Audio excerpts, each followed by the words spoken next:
Hello and welcome. You're listening to the Dungeon Speak podcast, a D&D campaign based on Greek mythology. My name is Todd, and I'll be the DM for this adventure. Now the players will say hello themselves.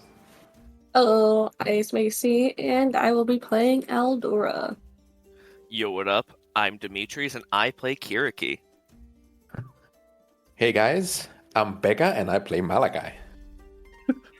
No, I'm Becca, and I play Kyriaki. I'm Kevin. Confused. I think I'm playing Malachi today. I'm not sure anymore. No, I You think know, you're playing no. Aldora, actually. You heard Becca's playing Malachi. One of these times, I'm going to hold y'all to it, and I'm going to have copies of the character sheets. And then whenever we start, I'm going to hand it to you for whatever you said in the intro, and then you have to play that character. I'll do it. Good No, you fucking have to luck do it reading, only to Dylan because he starts it. Good luck reading Kyriaki's character sheet. That shit's a hot mess, but somebody will figure it out. So, welcome back for another week where the dice roll wild and the house rules are pretty strange. Especially when your house is being watched by a flump with abandonment issues and a beholder who definitely redecorates. Today I thought we would talk about what happens or what creature would you want house sitting for you that is a D&D monster. And I picked a beholder because beholders are paranoid. So I feel like whatever changes he made, I'd probably be okay with it. And nobody will protect their lair more than beholder. I might die trying to re-enter, but at least the house will be okay. Which beholder, though? Are we talking the Xanathar or just any beholder? Actually, you know what? The Xanathar, yeah, he's pretty ruthless. So Yeah, I know he wouldn't. No solicitors. He'd also have a really cool goldfish. Oh, I like that about him. It made him sad. I mean, I went with a more basic option of the Modrons. Any Modron, to be honest. Keepers of order, they're just sentient shapes. So I think, the way Modrons work, because of their want to keep order, they'd be a great thing to have as a house sitter. By the time you get back, your house is 10 times cleaner. They are mechanical, like full or through and through, Yeah. right? Yeah, they don't sleep, they don't eat, they Yeah. kind of just exist. I think I read about them when they first came out, but it was like weird. So I was like, They pass. they're from Mechanist, they're all weird. I agree, they are way too weird for D&D even, but like if we're talking monsters, they are the best house sitters because they're not going to destroy your house. And if solicitors do come, they would realize that those are breakers of order and they destroy them. Fair enough. My second pick was a silver dragon. Would he Oh, fit? no. He doesn't need to. I wouldn't want him to leave. I like It dragons. says house sit. I mean, they could He sit can sit outside the on house. my house. He can sit on my house. There we go. Your dragon is so fat. Any metallic dragon would do, but silver's the best because they're the most chatty. I have never solicited in a neighborhood of houses, but I'm assuming that if I rolled up on one and I'm like, okay, time to sell these dictionaries, and it was like surrounded by a dragon that was laying around it, I would be like, nah, pass. Get back in the car. You'd be Putting that scared on the to shizzle list I solicit don't that want to see. dragon. What? You'd be scared to solicit that dragon because you might not be Fuck able yeah. to leave. Oh, God. Mm-mm. Well, looking for a monster to house it, in my head, I forgo the factor of size. Like, you don't count it because then you don't have a lot of options, right? What can fit in your house? My pick was from 3rd edition, actually. I don't know if it's still there on the 5th, to be honest. But in the 3rd edition, there was a little book called Epic Level Handbook, which had things for past level 20, right? Oh. And it also had some monsters in it. And there was one monster, which is quite fitting for us now, because it had a Greek name. It was called Ekatonchir. And it literally means 100 hands. And it was a monster that had 100 hands and 50 heads. Jesus Christ. So that is from Greek mythology, like a long time ago. Yes, it is from Greek mythology. And what better monster to house it? First of all, nobody would dare enter. Second of all, imagine how many chores it would do at the same time with 100 hands. You know what? Not That would Morty be said squeaky that. clean house. Squeaky clean. I will say I am a lover of mystic levels or mythic levels. I can't remember, but so I do usually include that in my campaigns. As long as it's not 4th edition mythic levels. I deleted 4th edition from my mind. I have the what's books. 4th edition? It's everything terrible about D&D is I 4th know. edition. If you want 4th edition books, I have them. They're awful. Only to use as weapons against solicitors.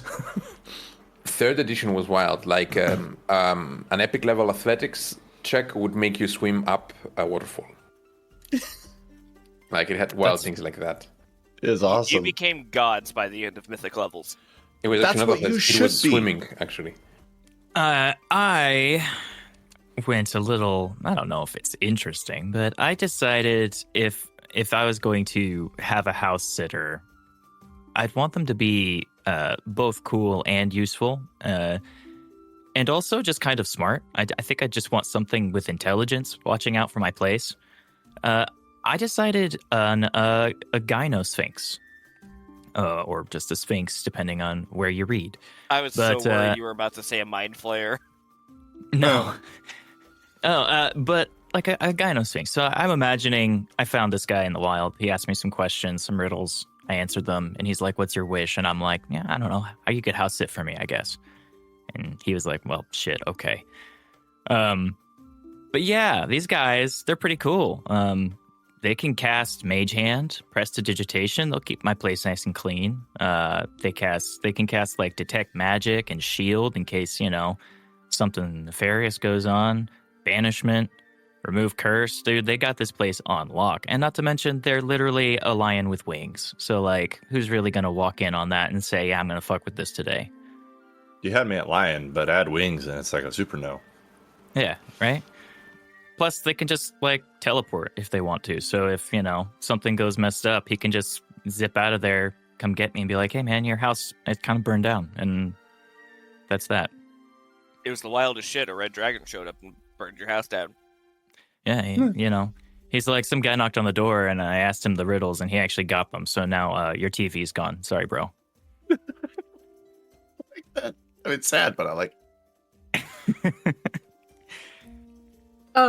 So what I chose was a gray render. Whomst. a what? Gray render. Big, mean, adorable. Because they kind of remind me of the nanny dog. They're really loyal and they're sweet to the people that they follow. This is the and- first time I've ever seen this thing. And they're also like 8 feet tall of pure muscle. Yeah, I'm going to be real. That's a nope from me, boss. I mean, if you were about to break into a house and you saw that thing, that's a nope from you, boss. Yeah. Gray renders, they bond to people so fiercely that if somebody tries to hurt the bonded, they will go into a frenzy and slaughter everything. I will be honest, between this and the 100 hands and 100 heads, I think, I might still be leaning towards this. Just, It's a guard dog on steroids. yeah. A really strong, powerful, don't fuck with this kind of little Little. dog. Little. Giant dog. Little. To be fair, I have helped warp her perception. They had a pet render in a campaign. Oh. The Rainbow Renders, remember, Todd? Yeah. So I guess for people who don't know, it is a 6-eyed, just giant gray. It's not even fur. It's like just a furless dog, but it's gross as fuck. The picture's really giving big naked mole rat, I'm going to be honest. Yeah. Google it, people. You're gonna regret it. Or you're gonna love it because it's so ugly. Sure. Hashtag Dylan or hashtag Kevin. Vote now on your phones. Call in. I like that you guys are so trustworthy that you would trust a bunch of fucking, monsters to protect your house. Not a fucking chance. I'll stay home, thank you. I Thank feel you like very you much. would leave a Glabrazoo to protect I your would. house. I would not. You would pick a Glabrazoo. I don't even know what the fuck that is. Glabrezu. Bless you. Thank you. Since Becca won't voluntarily offer up a monster, I'm gonna assign her goat. Like a real goat? Yeah, goat. A goat. Yeah, I have them outside. I don't need them in my house. They're messy and loud. Well, you know who's not outside? Me. You fuckers that are in a grove.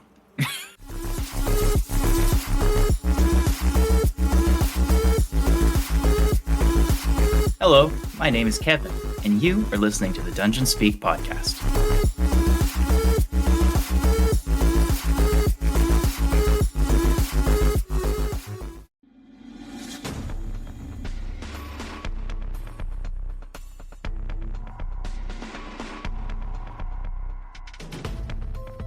Previously on the Dungeon Speak podcast, the heroes have made their way through thick and thin, fought creatures that only nightmares can birth, and they have taken down a CR-19 demon. That is the highest CR creature that they have fought outside of story reasons. With its death, they found the first instance of a demon exploding. On the bright side, thanks to the heroics of Andrak and Kyriaki, only Malachi went down, which everybody knows is acceptable. Andrak also got a new fire sword, which we should talk about where you store that because it is constantly on fire. So that 3d8, that's ongoing. After this devastating blow, Castor passively adds that more demons are coming. A demonic gorilla tries to jump Aldora and Castor from behind, but Kyriaki runs up and teaches it regret, and Castor bonks it. Andrak and Malachi face the other three head on, with Kyriaki joining them afterwards at the end. Once all demons are dead, the party finds a statue of Rhea, the mother of the Olympians. The characters try to rack their brains about knowledge of her, but she seems to be a background god of some kind that most people are not familiar with. In front of her, the party finds a stone that was crafted by her, the stone that the demons came here for.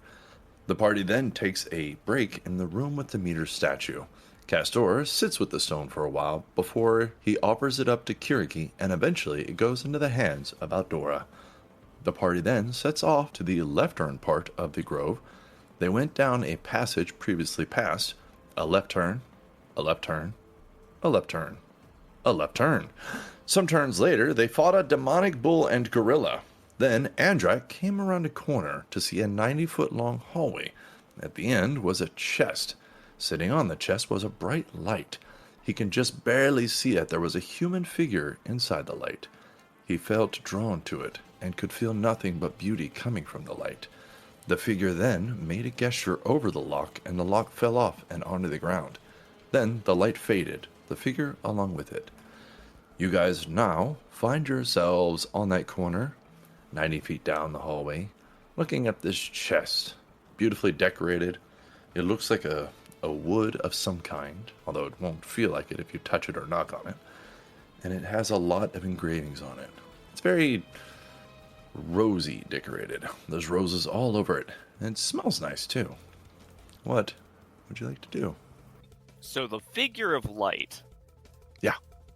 Did it look like anything in particular, or was it just a vague blob of person? The problem with it being so bright is it was like staring into the sun.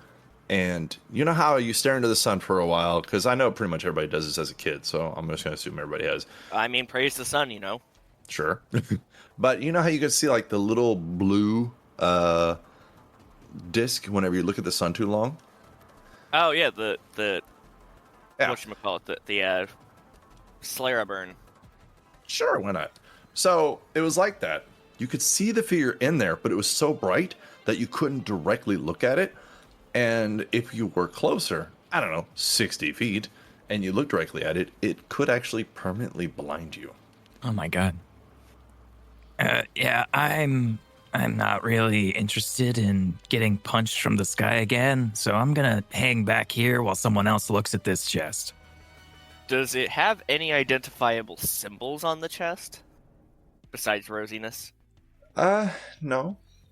It looks like it's mostly just roses and just like pretty little things. You can see there are naked men and women decorating it, carved into it. Okay. So, could I roll a religion check to see if I recognize a god that would be identifiable with roses and naked people. Gee, I wonder which one it is. Yeah, Yes. Andrak sure does, because he's stupid. Andrak, you may roll a religion check or say it out loud. But Andrak, for some reason, passes all religion checks, despite having Yep. no bonus. He has no bonus, so do I want to use... I don't use it often enough, so here's some knowledge from a past life, motherfucker. 7! Probably Hera. Oh yeah, that sounds like a Hera thing. Yeah. She hates everything, so she probably likes flowers. Mm-hmm, mm-hmm. Flowers Well, are nice. Well, roses have thorns, so they're kind of like the flower that hurts you. Maybe she's into Ooh. that. Maybe. It's very Oh true. yeah. She Good is point. married to Zeus of all people, and, you know, all he does is hurt her. Would I try rolling a religion check? Sure. You poke your head Andrak's- around the corner. Stroking his chin. Okay, so it is around like this right here, right? Or over in this direction? So I was a little bit confused to where Andrak's token, all that much too. Oh, Yeah, okay. we're- Right. We're all there. Yeah, you're all there. You gave me your bad luck. Take your natural sucky rolls, and I got a 9. That is No pretty offense, good. Macy, but I feel like that's your luck and your luck only. For Kind of. reasons. Everybody put where they want to be. Like Andrak, you're studying the chest trying to identify. Someone put you close. Dora, Oh, you Shoot. Yeah, I was gonna go close. you kind of the same thing. You were studying it. Someone put you closer. Palace is going to stay around the corner. Sounds like a palace thing to do. Kyriaki will come up closer to it. Mhm. And unlike the rest of the party, I don't want to make a religion check. I'd like to make an arcana check to see how... if it's magically trapped, which I did not do before. I'm not really sure Arcana is the thing to use there because if you don't see the trap, then you can't try to identify it. Does that make sense?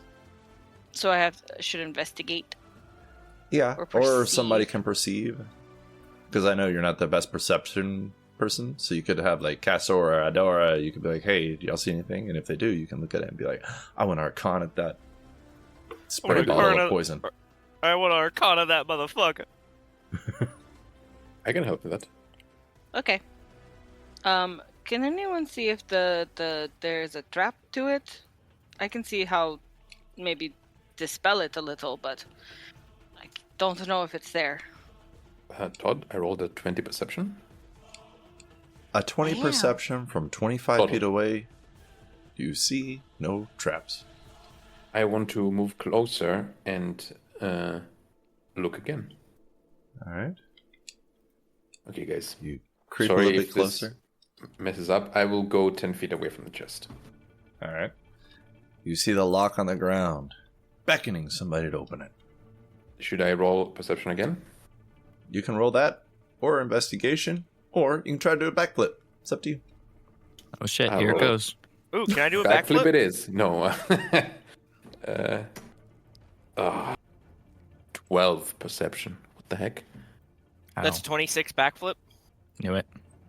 All right, you're looking around and you feel this loud thud behind you as you turn around. Andrak has his hands up. 10! It's a 10! You see no traps on this chest. I can't tell if there's something trapped. I don't see something, to be honest, but yeah. I'm not sure. So is the chest fully closed or is it kind of open? It is fully closed. It has a latch on the front of it. You can see the latch is still done, but the lock is on the ground. I tend to the others say, well, here goes nothing. I'll try to open it. Stay a little bit back. And I move close to the chest and I try to open it. I touch it. You touch it. It First feels light. warm. Mm-hmm. Smells of violets. You unlatch it. You hear nothing but the metal clinking against metal as you let go. You feel the wood, its warm hardness, and you slowly lift the lid. Oh, he does feel that warm hardwood, huh? Okay.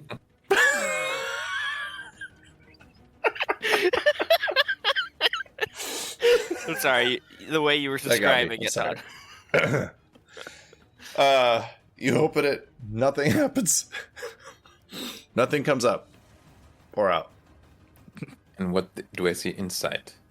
Oof. Inside, you see a couple of parchment papers that look like they're rolled up together, like they're rolled at the same time, back to back. You see a silk pink cloth over something long. You can kind of see the shape of it, and it looks maybe like a sword.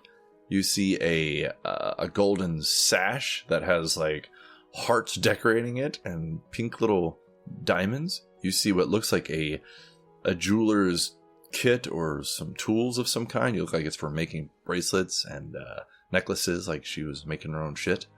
You see a bottle, potion of some kind, maybe. The bottle itself has a picture of a rose on it. It's got a gold little cork lid.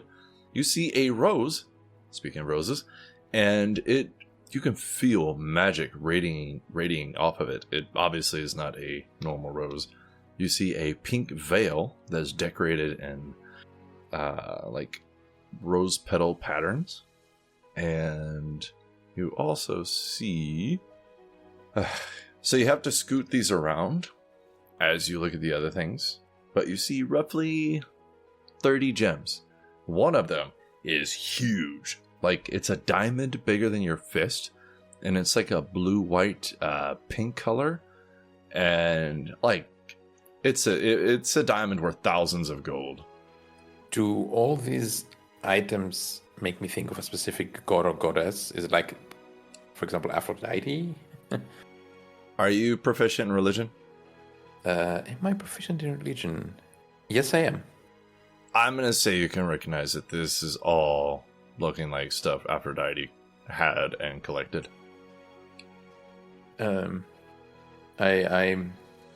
say a little prayer, or like he's being a little bit whimsical again and saying something like, "Oh, blessed Aphrodite, it has been a good run so far. Please don't smite me down now." And I touch, the items, try to see if I can remove them from the chest. What do you want to pick up first? Veil, the rose, the bottle potion, the parchments. I will. Or the covered silk thing. I will pick up the alleged sword. All right, you pick it up, and as you pick it up, you can see the cloth. You can like peel away the cloth a little bit, or just like shake it and it'll unfurl a little bit, and you can see that there is a sword underneath. The sword does not look pretty. You can see it looks like a dark gray metal, and a little bit of like a glowing red coming from the middle of the sword. And then the cloth still covers it, so that's all I'm going to tell you right now. I turn around, show it to the others. Is it safe to collect these items? For me, at least.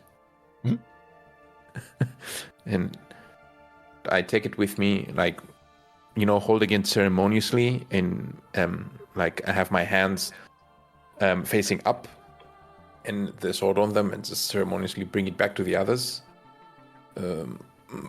I believe these are all things that belongs or crafted by Aphrodite.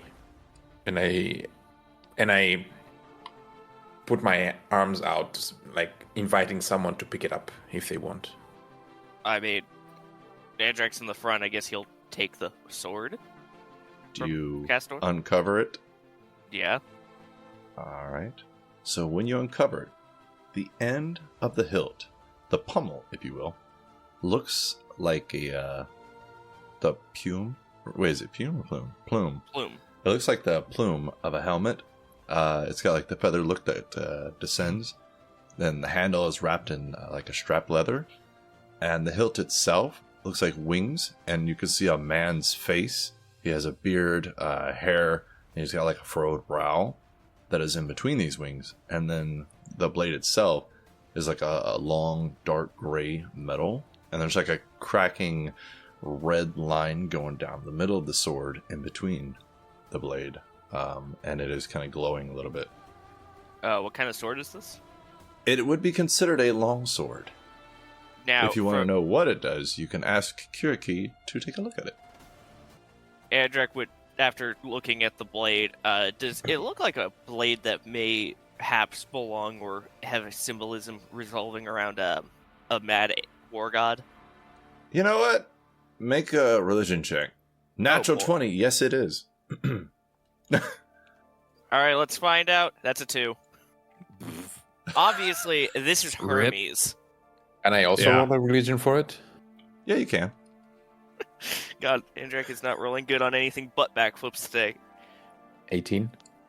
You do believe it is a sword that would have belonged to Ares. Andrak But- would offer it to Kyriaki to investigate it. With your 18, I will say that you know that Ares and Aphrodite have a history.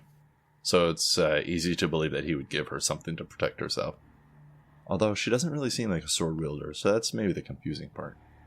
Nobody said he was good at giving gifts. True. He- He's trying he his best, wanted- all right? He wanted to give her a different kind of sword, but this was the best he could do at the time. It's the Damn. thought that counts. I'll roll an Arcana check. Yes. Do a good job. Do I a will do great my job. best. 25. That's not. I don't know if that's your best, but that's pretty good. Good job. So, Hmm. this is the Echo of Slaughter. It is a +2 longsword. Additionally, it crits 19 to 20. Also, when you critically hit with this sword, the critical damage is increased by 2d8 slashing, but that damage is not doubled. Lastly, once per day, you may use the sword's command word, and the sword will float and attack a target that you choose within 120 feet. It will continue to do this for 1d10 rounds. Once the target of the sword is dead, the sword requires a persuasion check to cease its attacks and return to you peacefully. Otherwise, it will continue attacking targets at random. And then it has its own little stats for when it's alone. So, Kyriaki, with that in mind, you think that that's why he chose this sword to give Aphrodite, so that she could say a command word and then leave it to do the fighting. Yeah, Kyriaki will explain all of that to Andrak. A fitting gift for protection. I am not a persuasive person, but maybe somebody else could utilize it. I mean, you could always just let it go and then hope for a nat 20. That could be fun. Get back here. I Oh, say shit, that. Didn't work. Even though Andrak actually is very good at persuasion secretly. Is he? Yeah. Oh. Well, if it's a secret, let's not talk about it. He doesn't get to use persuasion ever. Okay. What do you guys think? Should I try to take another item from the chest? If it did Malachi, not- still standing 20 feet away from everybody, gives a thumbs up. You have the rolled up parchments, the sash, the bottle, the rose, and the lovely veil, or a shit ton of gems. I describe all the items and ask for the opinion of the party what they want me to pick up next. Not all at once. Let's pick up the sash. Funny. I do. I pick up the sash. This sash, as you pick it up, you can tell it glows faintly, and it is so soft. Like, have you ever picked up something and just been like, I could go to sleep on this? It's like that. It's so comfy feeling. Like, it just feels nice. And I bring it back. Present it to Kyriaki. I shall check the item over and see what it is. I'm sure Kyriaki loves it. There's little heart gems in it. 18. You think it's a sash that could help you and even boost your natural abilities, but you're not quite sure exactly what it can do. I'll have to think on it later. I'm going to put it in your inventory, and then Oh, when no. it comes up again, you can look at it later. Oh no. Okay. So what's left in the chest? Parchments? Potion. Potion? Parchments, potion, veil, rose. Well, I'll pick up the rose as a druid. It intrigues me. All right. You can feel it, and you know it's not natural. Like, this is obviously a magical rose of some kind. Do you ever use a sparkler? Like, you know how you move it and it's got that little faint smoke behind it? So you notice as you pick up this rose and kind of wave it around or move with it, that it leaves behind like a gold dust that follows just behind it. Okay. again. I bring it to Kyriaki. Alright, Kyriaki is I guess we're doing this. examine this item. She's still like staring at the sash a little bit, and then we'll like put it in her bag, but she'll look over the rose now. I have nothing else. You have a new pillow. For reference, I guess I will hold on to the Echo of Slaughter for reference. That's a 14. They were just getting worse. Oh god, no. You got to do better than that. You know what? I'm sorry. I lied. You don't. It is an uncommon item. So you are able to identify it. It is a Rose of Reconciliation. Once per day, you may present this ethereal rose, which I forgot in the description, to a creature you've had conflict with. The rose casts Sanctuary on both of you for 1 minute and grants a temporary truce. Both creatures must make a DC 14 Charisma save to act aggressively towards each other while it lasts. Finally, an item to stop Kyriaki from attacking Malachi. DC's too low. Sword swinging. Please take the rose. Please take the rose. Hey, Well, I mean, the other... Palace Kyriaki was there doesn't too. Maybe it's used on both fucking Kyriaki and Palace just to stop them from attacking Malachi. Is there a Yeah, second you look one? back. She's like all the way down the hall with her head just poking around just so she can see you guys. Malachi is already somewhat distanced from the group as they're doing this. He's going to peek over and see Palace, and he's just going to kind of walk towards her. Ooh. Uh-oh, they're gonna go sit in trees. He's just going to hang out with Palace because he's not sure about anything they're pulling out of that chest, and Palace probably shouldn't just be loitering around corners by herself. You can can't see believe she has Palace her hands on her swords, and she looks tense, but she just looks like she's waiting for something bad to happen. Malachi's cannon. He walks up to her and he sees the tension and stuff, and he just like gives a nod like, yeah, I feel it. She can't say anything she's thinking, but yes. All right, Castor, what's next? So, should I keep bringing things? Yes. Might as well. Okie dokie. The veil. The veil. I'm gonna say it now. This is for Outdora. Oh.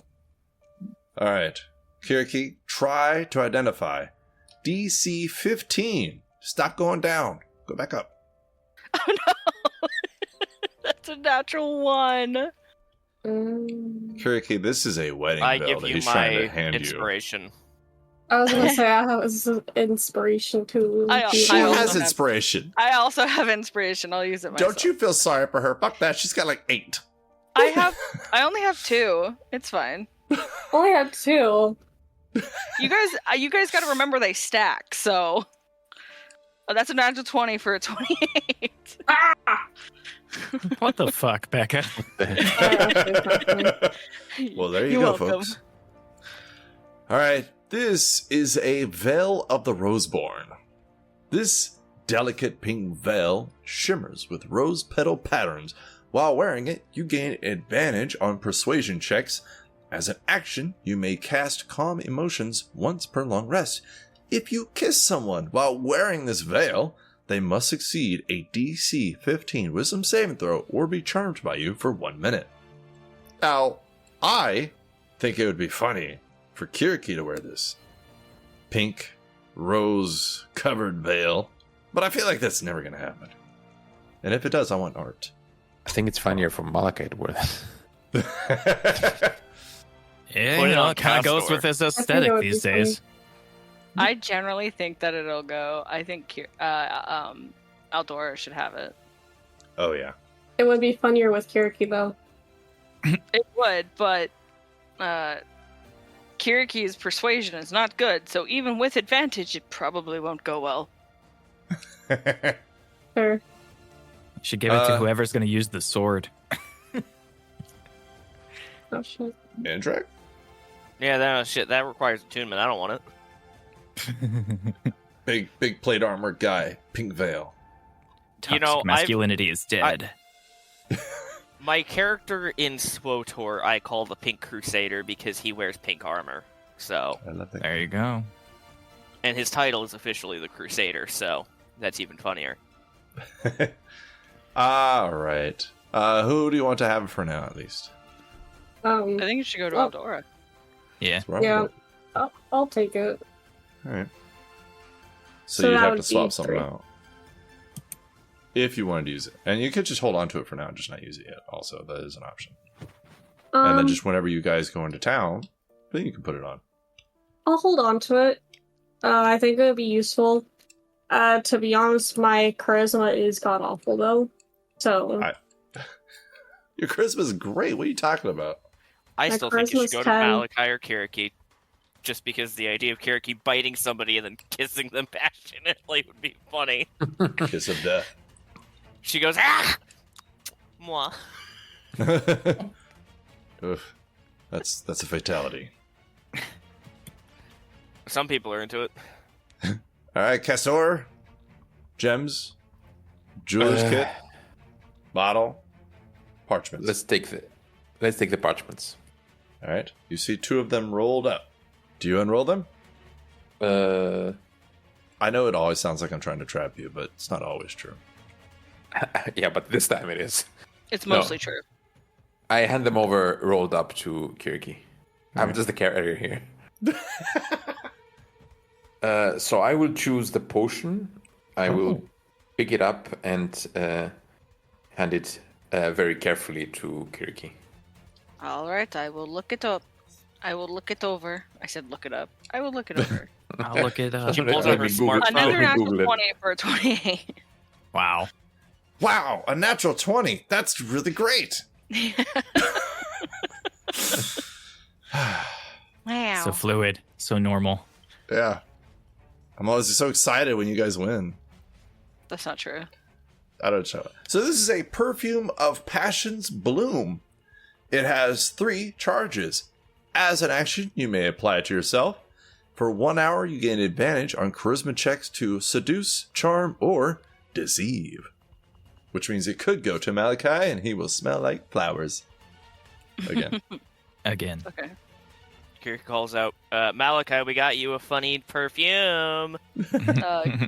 Kyriaki will explain what this is to the party, and then look over the parchment paper. All right. So you unroll it. Yeah. What am I rolling? You're unrolling. Because they're rolled up. Okay. I thought you said you want to roll it. I'll unroll it. Oh. I'm sorry. Okay, yeah. So you unroll it. First thing that happens is almost like a shooting star. You see a small bright light go whisking out of the parchment up into the air. Uh-huh. Like so fast, you barely saw it. And you're quick as fuck. So you know most of the people around you probably didn't see it. Like you look around, look at other people, none of them really noticed. Also, it's written in Celestial, but you can tell at the very bottom it is signed Aphrodite. And Okay. it also, one of them looks like a map. Right. It looks like a hand-drawn map also. Kyriaki will hand this over to Castor and be like, I can't read this, but it's written by Aphrodite. And the map. I said to Eldora, can you read this? Yeah, I can read that. Are you Oh. ready for the prettiest letter you will ever see in any campaign I run? You unfurl this parchment. You see it's decorated. You see flowers seem to appear like rose petals on it as you read it, like it's just magically enchanted. And it smells so delightful. Dora, what does it say? Most of you noted in this map in the city of Iliki. I think this is an ancient city, right? Yeah. Aura? I don't know what that is.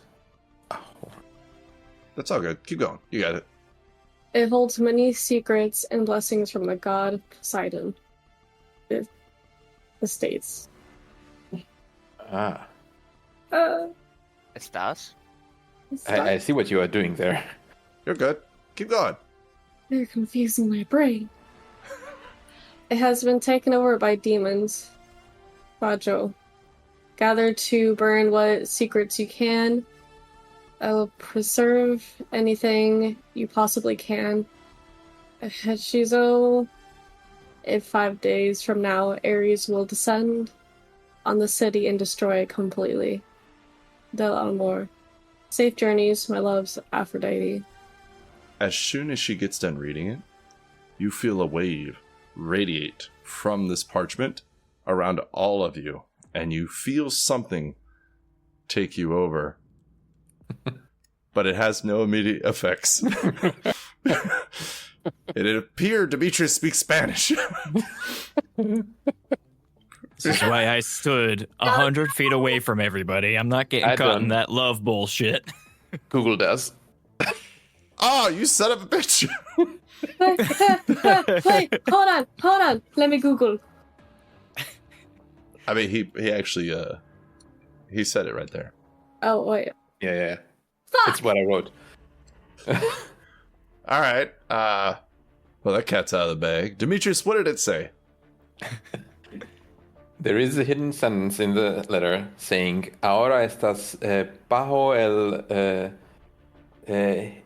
hechizo, I don't know, del amor, which means you are now under the spell of love. Hey, Andrak hasn't felt love since his father died. Hold up. Malachi and Pallas are not affected. But Castor, Aldora, Kyriaki, and Andrak, y'all felt something take you over, but you feel no different. I have spell resistance. Oh, that's cool. I tried to argue. You know what? I'm sorry. Do you want me to give you a... do you want to try to save against her? Sure. What's the Okay. DC, 38? No. 32. It's 26. What kind of save is it, Todd? Wisdom? Oh, I'm good at those. Wait, does that mean I could do wisdom? No. You've opened a bottle. 26. Try. So, essentially, when things like this happen, you actually don't get a save. I'm just doing this to amuse Dylan. I want to see if I would have saved. I mean, almost. 23. Not bad. I tried. Oh, It's like when you cast a spell yourself, or when somebody tricks you into casting the spell yourself, you forgo the save. Man, this is the second time Macy has read a fucking scroll and cast a spell. It really is. Look, Y'all just be like- reading shit. I don't know if you remember that one shot, Macy. Shout out to the Gorgons. oh yeah, the one shot where you killed her? I didn't kill her. No, I'm talking about Todd Todd. did. I Yeah. was talking about. The rest of you left her behind. Yeah, she was already dead. Damn. No mercy. Kyriaki, if you want to try to identify that, the only thing left in the chest after this is a jeweler's kit and lots of gems. Some of them worth much money. Mucho dinero. You Googled really fast, by the way. Thank you. It's my superpower. If anybody wants that stuff, she can. I'm not. Castor is not interested in the gems. Yeah, neither is Kyriaki. Oh, no, I meant to identify the spell that affected you. Oh yeah, sure. Okay. I feel it like wash over me, and I'm getting confused. That is a 26. Oh my god. Wow. So you think that she put some kind of charm spell within the scroll itself, and it's not active, but it only takes her being around you for it to become active, and then you will have no choice but to obey whatever she says at that time. Mm-hmm. Ugh. I feel like That's I would have not done good. that anyway. I also feel like Kyriaki would have just gone along with it. So Kyriaki excited. may be this a didn't little work. different because Hecate does not like Aphrodite because Oh, that's she hates what Aphrodite stands for, and Hecate would probably have no worries killing Aphrodite, except for her boyfriend. that's fair. I'm so happy Malachi is not enthralled by this thing, so he can tell Aphrodite to fuck off later. You just hear the loudest, like, once it happens, Kyriaki's standing there and then she groans. Ugh. That sly lady. Well, She what put just the- happened? She put a charm on us that'll affect us later. Aldora, why would you put a charm on us that would affect us later? Not Aldora. Aphrodite. She Oh. hid it within the scroll. I thought you were talking about Aldora. She is. No. Aldora just read a note. I didn't know. I'm sorry. That was so sad. No, I Well, don't she's not blame mad at you. now. I don't think you... No offense, but I handed you a piece of paper and you read it. I don't think you put the spell on us. So I she also put a don't think you're spell on capable us, of it. And now we're hers. Not yet. Todd got it. I got Thank you.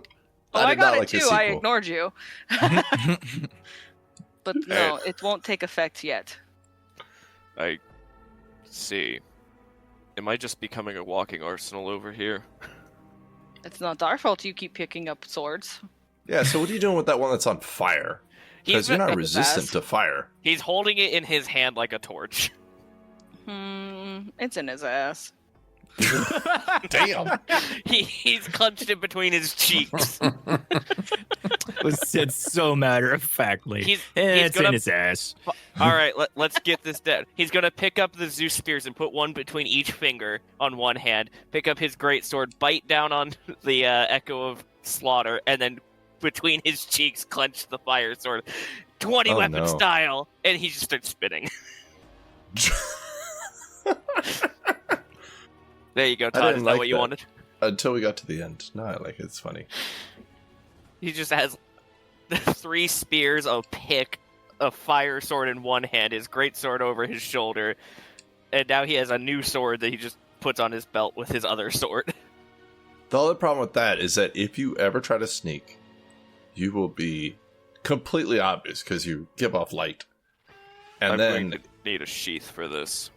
yeah, you're going to need something. It's literally on fire.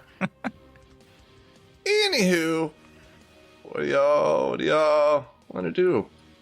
It gave off a little bit of a visual, so Palace will like slightly draw one of her weapons, just like starting to pull it up the sheath, and she'll look at Malachi. Do you think it's safe? I mean, they're not killing each other, and they're not killing anything else. I don't think anything's an immediate danger. She will look at you, deadpan, dead serious, and say, "You should go check it out." Oh, why? Also, why don't you go check it out if you're so concerned about it? I've seen you go down a lot. You can take it.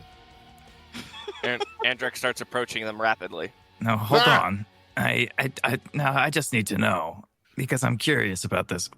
You're very. You do this a lot where you stand. Oh, hi, Andrak. You stand like way away from everybody else, and you're kind of like always tensed up. And are you scared? Are you afraid of this place? Yes. Why? Wouldn't you be? She looks at you like that was a dumb question. She says, "These are Olympian gods. And What have you seen more, rewards or punishments?" well, I mean, A lot of dead demons. this is a She loaded stops you question before you for can me. answer. She says, "We are in their territory. This is their place that they created. They have complete control over everything here. You should be scared if you're not." You're literally a daughter of one of these Olympians, aren't you? Or why should you be so Granddaughter. concerned? Right, granddaughter. Actually, my father was an Olympian too. They're just one's like a Yes, god, try- and the other one's a minor god. But shouldn't that mean you're more comfortable here? It would feel like you walked into an entire section led by your grandfather and given multiple boons and blessings and weapons and shit. Like, I feel like you should, of all of us, feel the most comfortable here, is all I'm saying. Wait, you've gotten boons? We Yes. have been blessed by them, yes. You were mostly there for that, weren't you? I thought it was just like making you feel better. I know you got actual bones. Yes, they have given us much power. It has Oh. been gifted to us for either praying correctly or, in Ares' case, kicking the shit out of one of his summoned spirits. I'm Just not kinda going looks- to press you any further. It's it's notable, okay? You're not doing a great job of trying to disguise it. If you are, it's concerning me because the rest of us, well, aside from, Kyriaki and Aldora, who are fairly committed to what they're doing, we're not tied to these gods the same way that you are, literally by blood. So it's concerning when one of the members of the Pantheon, technically speaking, in a certain sense, is so concerned about it. I'm bringing it up. I've been thinking about it. I'm bringing it up now. You know, Demigods. Sorry, we're just- you could go. we're just stepping stones in their stories. We don't matter to them. Even I don't matter to them. I am a target. That's what I am. If one of them wants to have a lien on another one, they'll harm the children. They'll take the children. They'll put the children to tests. That's what this is. That's our legacy. I don't feel better about being related to them or having their blood. I feel more vulnerable. No, I guess I never thought about it that way. I mean, you've heard me talk. I'm certainly no fan of being used by gods, but I hadn't considered that side of things. I'm sorry if I've assumed too much. In my experience, as close as you are to Andrak, if he stabbed you in the chest because he didn't like you, that wouldn't shock me. It would make me sad, but it wouldn't shock me, because that's the world we live in. Malachi, have you done something worth stabbing you for? Probably, but not in the last 10 minutes. Okay, then I have no reason to stab you yet. I will probably likely stab you again before the day is done. It happens more do than it a I'd like lot. to admit, yeah. Don't worry, Alice. you don't hit that hard. That was incredibly grim, and that's coming from me. But, I appreciate your input, and thank you for She is right. being honest. The Andrak, demigods are just pawns. The best rise to the top and are symbols of status among them. okay, yeah, we're getting more depressing as the moments go by. Did you guys find anything cool in the chest? A sword that flies at people. Oh, Yeah, that's A- interesting. Bunch of rose stuff. There's some perfume that you might like with your whole new outlook on life. The It'll make you blessings more of charming. the blessings of Persephone didn't change my personality. I'm still not much of a perfume guy, but thank you. It might help the smell. Do I smell? Make it. No, you smell like a rose bush. It would just highlight the rose part more than the Yeah. plant. I guess I'll take a sniff of the perfume if you really think it's going to be that helpful for me. I'm not one to shy away from the blessings if they are given freely. I was mostly just hanging out back here because, I just never know when a giant fist is going to fall from the sky and try and kill us all. I mean, you are over here flirting with Palace. It might help. He looks over at Palace. He looks back at Andrak. Wait, was I flirting? Is that a thing that I was doing? I'm not very I don't good at know. this. You two have frequent conversations alone, and she looks at you a lot. Am I the only one who noticed? she quickly says, "I don't know anything about weapons," and then walks away. Like, Palace, Heads you over were to be carrying near multiple Kyriaki. weapons. What the I fuck? have a passive perception of 11. I couldn't tell. Wait, you see those two? Let's rejoin the rest of the group and we'll talk about what to do next. If we keep breaking the fourth wall, we're going to take psychic damage. Malachi walks away without saying anything else. Andrak's mini hops over, and then he reverts back to normal form. What the fuck was that? Regroup. Visions. When you roll a nat 20 on nothing. we need violence. I feel uncomfortable. Alice, it's So, okay. You can hit Malachi again. I'm sure he'll be fine with it. I don't enjoy getting hit. Never mind. So, have you guys cleaned out the chest as much as you can? I assume that these are all gifts from one of the gods. Did you figure out who? It was Aphrodite. She left there's a bunch of gems and stuff still in there, and like a jewel kit, but we have no interest in those. Jewel kit. Jewelry making kit? Never been one for arts and crafts, so I'm not really too into that either. But The jewels themselves might be valuable to take with us if we need to make more offerings. I mean, a jeweler's kit could come in handy if we ever need to repair or fix items. Well, you're welcome to grab it. Okay. I'd ask Castor, though. Castor, can you grab that kit? Yeah, sure. I've grabbed everything else so far. Begrudgingly goes back, picks Thank up the you, jewel kit. Castor. And... there you go. Thank you. It could come in handy. He'll slot it into his bag next to his woodcrafting kit. All right. So, You said it's a nice-looking jewel kit? I mean, it belonged to a god, so like it's made of gold, and it's decorated to have like flowers that are carved into it. But otherwise, Just jeweler's tools? yeah, Okay. How much do those weigh? 2 pounds. 2 pounds. Thank you.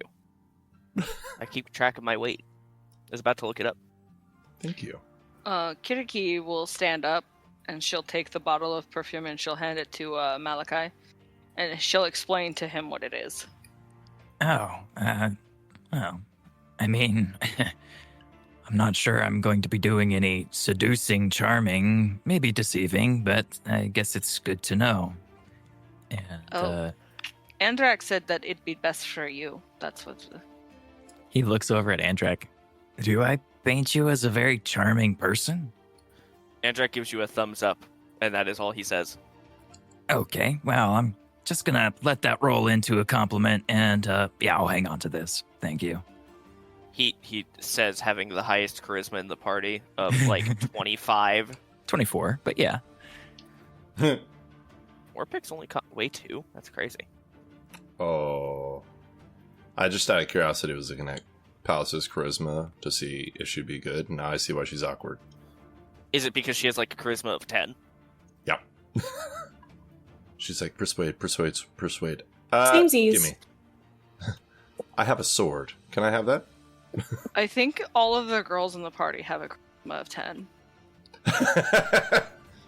Andrak has a charisma of 12. Yeah. Wise, but not social. But Castor has a better charisma than the girlies. 10. Hey. Man, I didn't Welcome to the realize I party. was facing so hard in this party. Oh yeah. Kyriaki is going to pull the sash out. She doesn't know what it does yet, but she's gonna put it on. It doesn't match anything she's wearing, and it's very pretty. It's like gold and has hearts on it, but she's gonna put it on. It is beautiful. And out of place. Kyriaki is glowing around the waist. Oh. I mean, you could wear it as a scarf instead. No. Oh god, that really wouldn't fit her personality either. It's a magical girl piece. It is! Kyriaki is on her way to become a magical girl just like Aldora. Oh my god. By the power of Hecate, I smite you! Oh no. Don't It's you so funny ever. because Aldora looks like the traditional magical girl and Kyriaki looks like the villain in those shows. So, did Kyriaki actually don this and put it on? Yeah. Oh, That- okay. Malachi looks down at it. Not your usual style, Interesting. but it definitely Fashion choice. nice, I guess. You guys are very judgmental. What does that do for you? I'm curious. It does something, but I'm not entirely sure what. If I am You know cursed, what? I think it'd be even funnier. You eat people's blood and use blood. I guess hearts make blood. That's a jump, but yeah, okay. I just thought this was pretty. It It- is very pretty, Kyriaki. Palace says it looks nice. See, It's- Palace understands. Just a lot of hearts. It's Aphrodite, Andrak. I think her whole thing is hearts. So is Ares, but more of ripping people's hearts out of their chest. Yeah, that's why. That's why. Yeah. Anyways, so we've all gotten our various heart-flavored gear. Let's go ahead and decide what to do next, yes? Andrak looks down at the sword. What about this is heart-flavored? Remember the thing you just said about ripping them out? I think that'll help. Yeah. Yeah. That is valid. Who has the rose? I held think it last. Castor. Yeah. Okay, I was just curious on who got that one because I missed that part. I know it's about peas. I'm sorry to try to introduce that. Yeah, you're with a bunch of fucking psychopathic murder hobos. That's something that's never gonna be used. It's pretty though. To the bottom of the bag. If we're leaving, I'm sorry. If y'all are leaving, Palace is gonna stop and be like, so can I have a gem? Like, is that okay? You can take as many as you'd want. Yeah, I don't think anybody actually really cares to have them. I believe Andrak's sole interest was the actual kit. The gems themselves, okay, take as many as you want. Throughout to this take them whole with us, thing, you could. she has been a fighter through and through. She's always practicing stepping, using her weapons. But she puts that short hooked spear with her sword in her left hand to hold it. And she's looking through there and she's like, gets a little girly. She's like, oh, ooh. And she's like picking it up and smiling. And she's going to take 3 gems. Because they're pretty. Look at that. Something for everyone. So. She has a blue one. She's like, it's like me. Yeah, it matches your eyes. She looks awkward and then like looks down at the ground. He's gonna lean into Kyriaki. So is that flirting or am I crazy? Huh? Kyriaki was not paying attention to them. You asked the wrong motherfucker. Never mind then. He's gonna then walk towards Aldora and lean in. Was that flirting or am I crazy? Maybe? This She was the just moment shrugged. Andrak found out that no one knows what flirting is. Adora worships the virgin goddess. I mean that is true. Aldora doesn't really understand love. He grips his forehead for a second. Also the wrong person to ask. You pay attention, but not to the weird shit going on in this party. He's then going to walk over to Castor, and now he's not even whispering. Castor, am I crazy, or is he flirting with her? Just saying that out loud while pointing right at the two of them. You must be very desperate, young man, to ask a hermit that question. Kyriaki is watching this all go down. Who's flirting with who? He's gonna pull out his notepad again. Write down. No one fucking knows what flirting is, goddamn. He's not even secretive about it. He's just writing that. When I wasn't paying attention, who are you asking about? Never I mind. looked away. Oh, okay, I guess it was not important. The guy is just a little blushed and he's like rubbing his forehead strenuously. Andrak, I feel like you could just let it drop now. It's not important. Uh-huh. Sure. I've House never is seen that looking around shade on your face confused. before. House is looking around confused and she goes, I'm lightheaded. I don't know why. This is all very awkward. Lightheaded as in ill or lightheaded as in done with this bullshit? Because there's a very distinctive difference. I don't understand the question. That's fine. Can we go? Can we just go somewhere that's not right here, right now, in this conversation? Yeah, I mean, we can't stay here. Very well. Do we know if there's much more left to do here, or are we going to finally leave this place? I believe there's this section that Palace is explored on her own, but other than that, I believe we've cleared most of the grove from our estimations of its size. She kind of holds up her hand at the back of the line next to Aldora, and she's like, I didn't explore it. I went where my grandfather told me, and I crossed a bridge that had water under it, and I went to his chest, and then I borrowed these things. Then I guess we should clear out that area just to be safe. Yeah, we should definitely be thorough. Time to spin around the merry-go-round again, I guess. Remembering the spiraling. Go. All right. So you guys take a. Are we back to doing lefts? Yeah, we're back to Yeah, doing that's lefts lefts. for about half of the time, and then we'll switch to doing rights. You guys eventually get all the way back to the entrance of that hallway area, taking fucking God. 18 lefts and 3 rights. That's probably not accurate, but it's fine.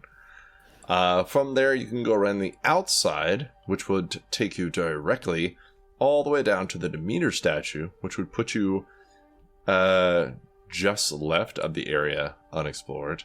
Or you can cut through the 15-foot wide passageway that goes directly in the middle of the grove to go all the way there.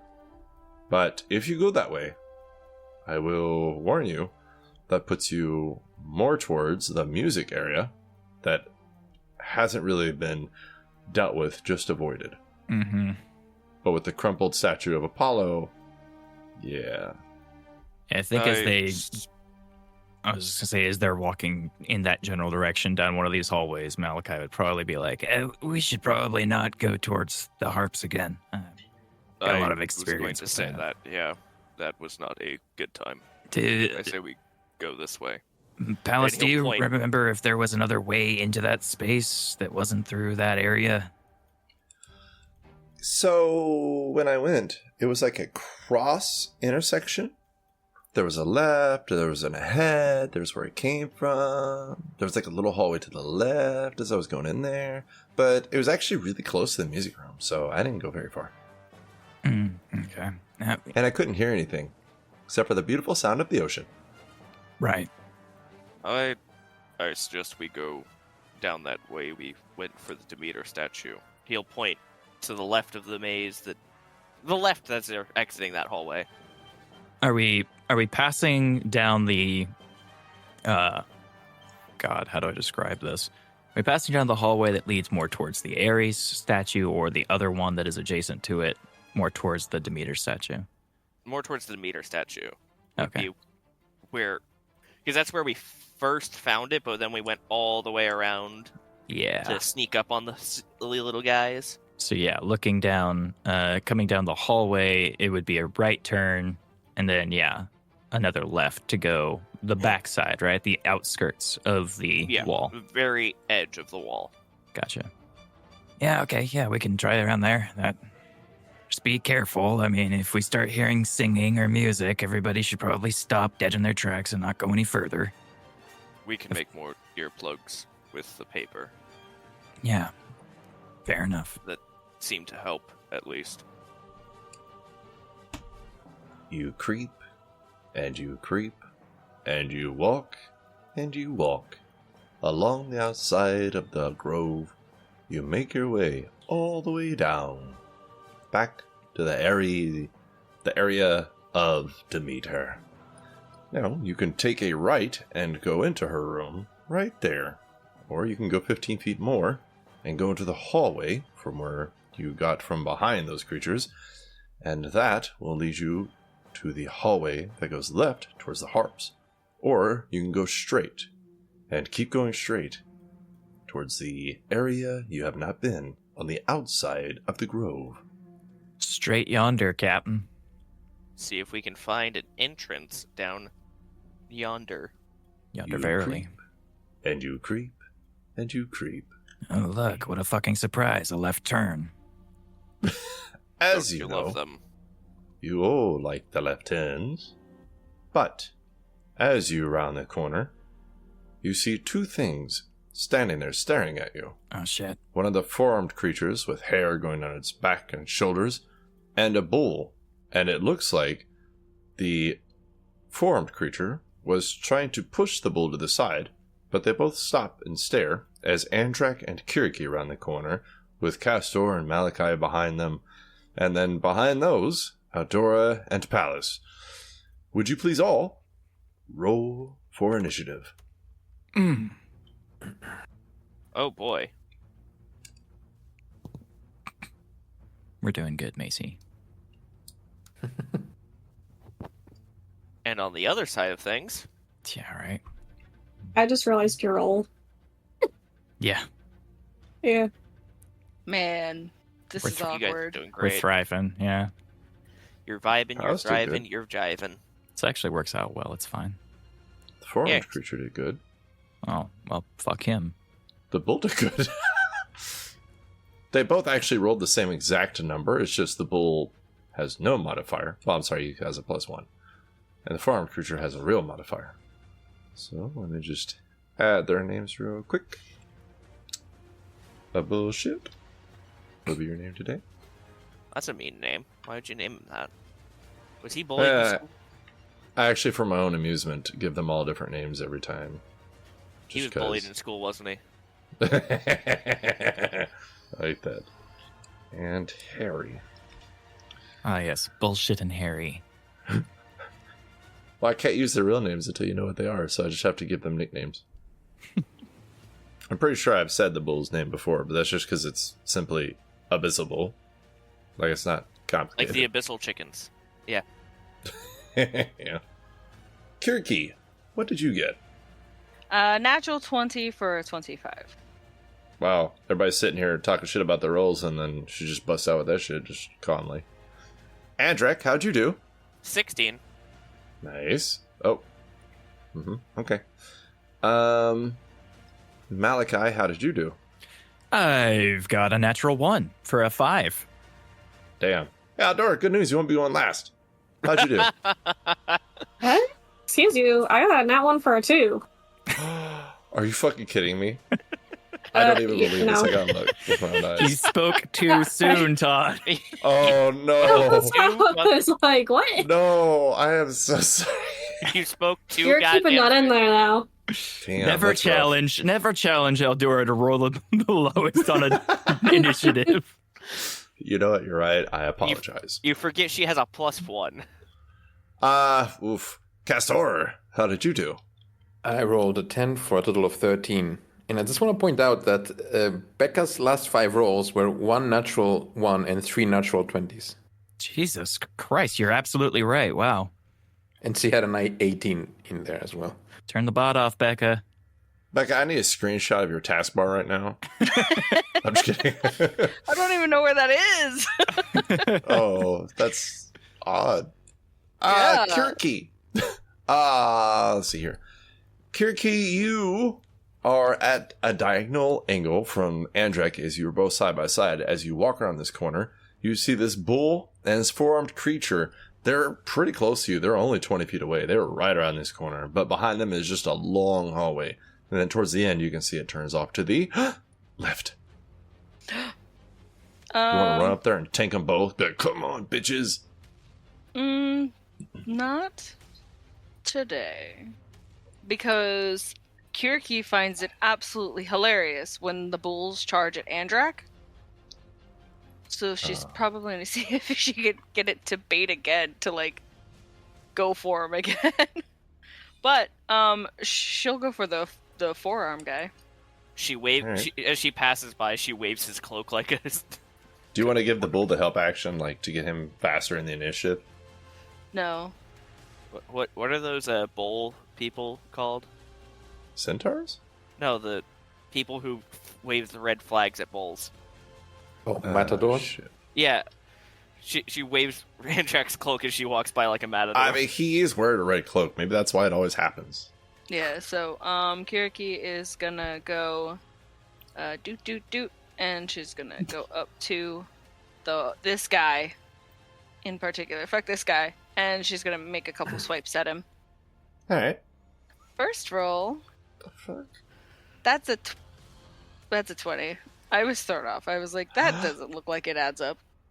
A 20 hits. 8 plus 12 is a deeply suspicious addition. That's what I was thinking. I was like, wait a minute. But no, it worked. 12 plus 8 is not suspicious, but 8 plus 12, that's deeply suspicious. That's what I'm saying. A 28 for the second hit. Yeah. That gets supposed to- past his loincloth of armor. It's Yeah. supposed to go big number, small number, not small number, big number. What the fuck?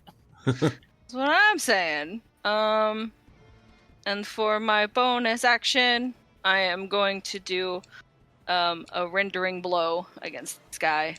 Uh-oh. Yeah. That gives me an additional 2d6 on my hits. Harry, no! Yep. Okay. That is 35 points of slashing damage.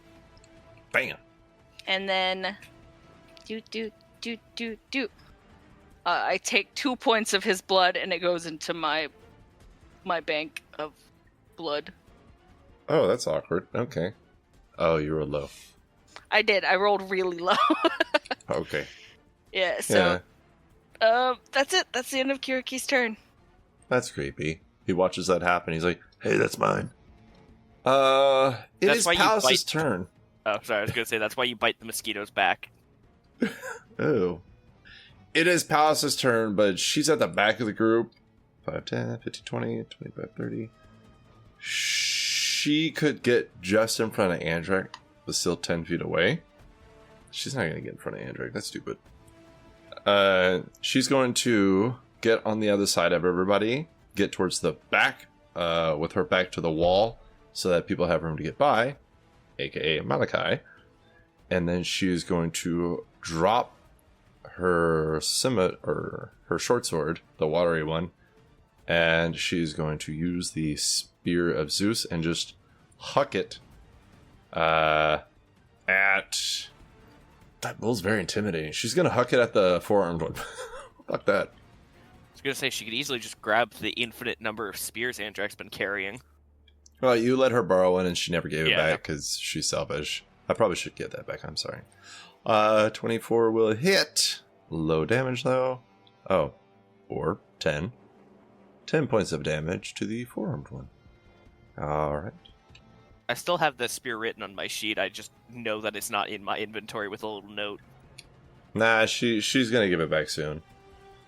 Next in the initiative order is... Oh, Harry. Harry is gonna look at you, Kyriaki, and he's gonna growl. And he's gonna say... Olympian scum. But he says it in abyssal, so he just sounds like he's coughing on you, pretty much. Word. And he's gonna try to bite down at you with a 14 to hit. That's a miss. She catches his mouth with her fucking scimitar. Oh, no. Which one? The emerald one or the no? Yeah, the emerald I one, know. like, he goes to bite down and she fucking catches it, like, throws her blade in his mouth. As you catch his mouth with your blade, and you like kind of dig your blade into the upper part of the roof of his mouth with his fangs all around it, he tries to swipe at you twice. He goes for a left and a right under it as a 10 to hit and a 22. The 10 misses, but the 22 will hit. 14 points of slashing damage as he gets you across the stomach and wiggles himself free of your sword. Bitch. Yeah, essentially.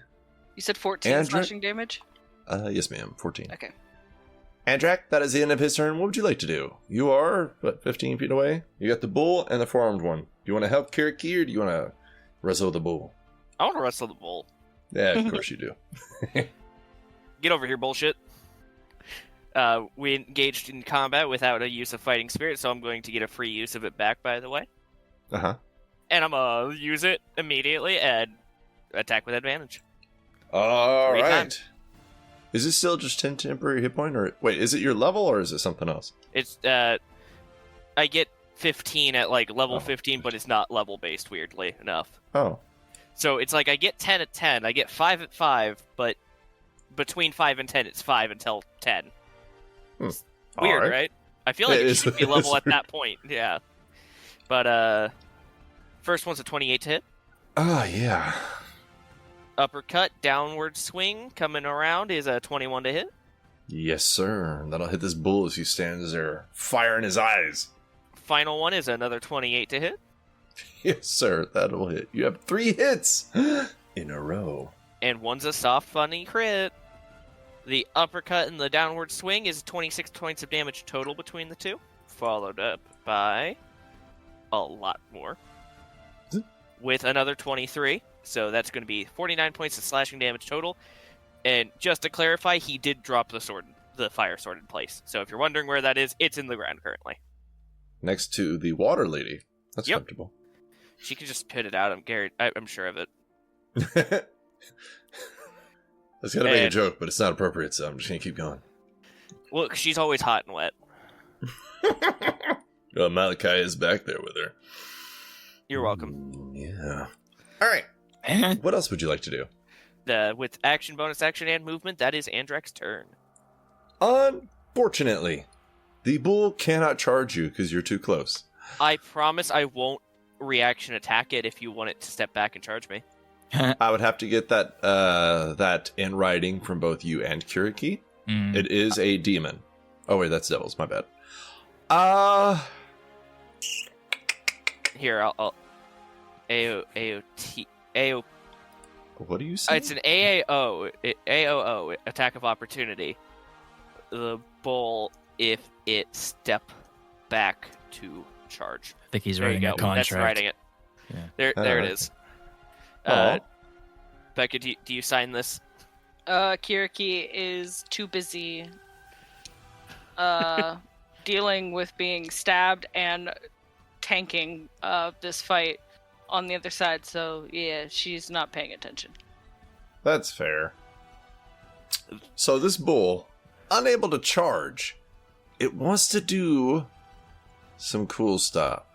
But the only thing it really wants to do right now is hit the two people in front of it.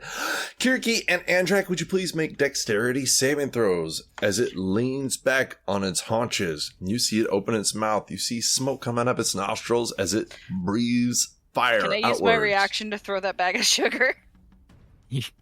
Oh, good. The bag of sugar that is definitely useful in some way that I have never been told. Can I use Todd is laughing so hard.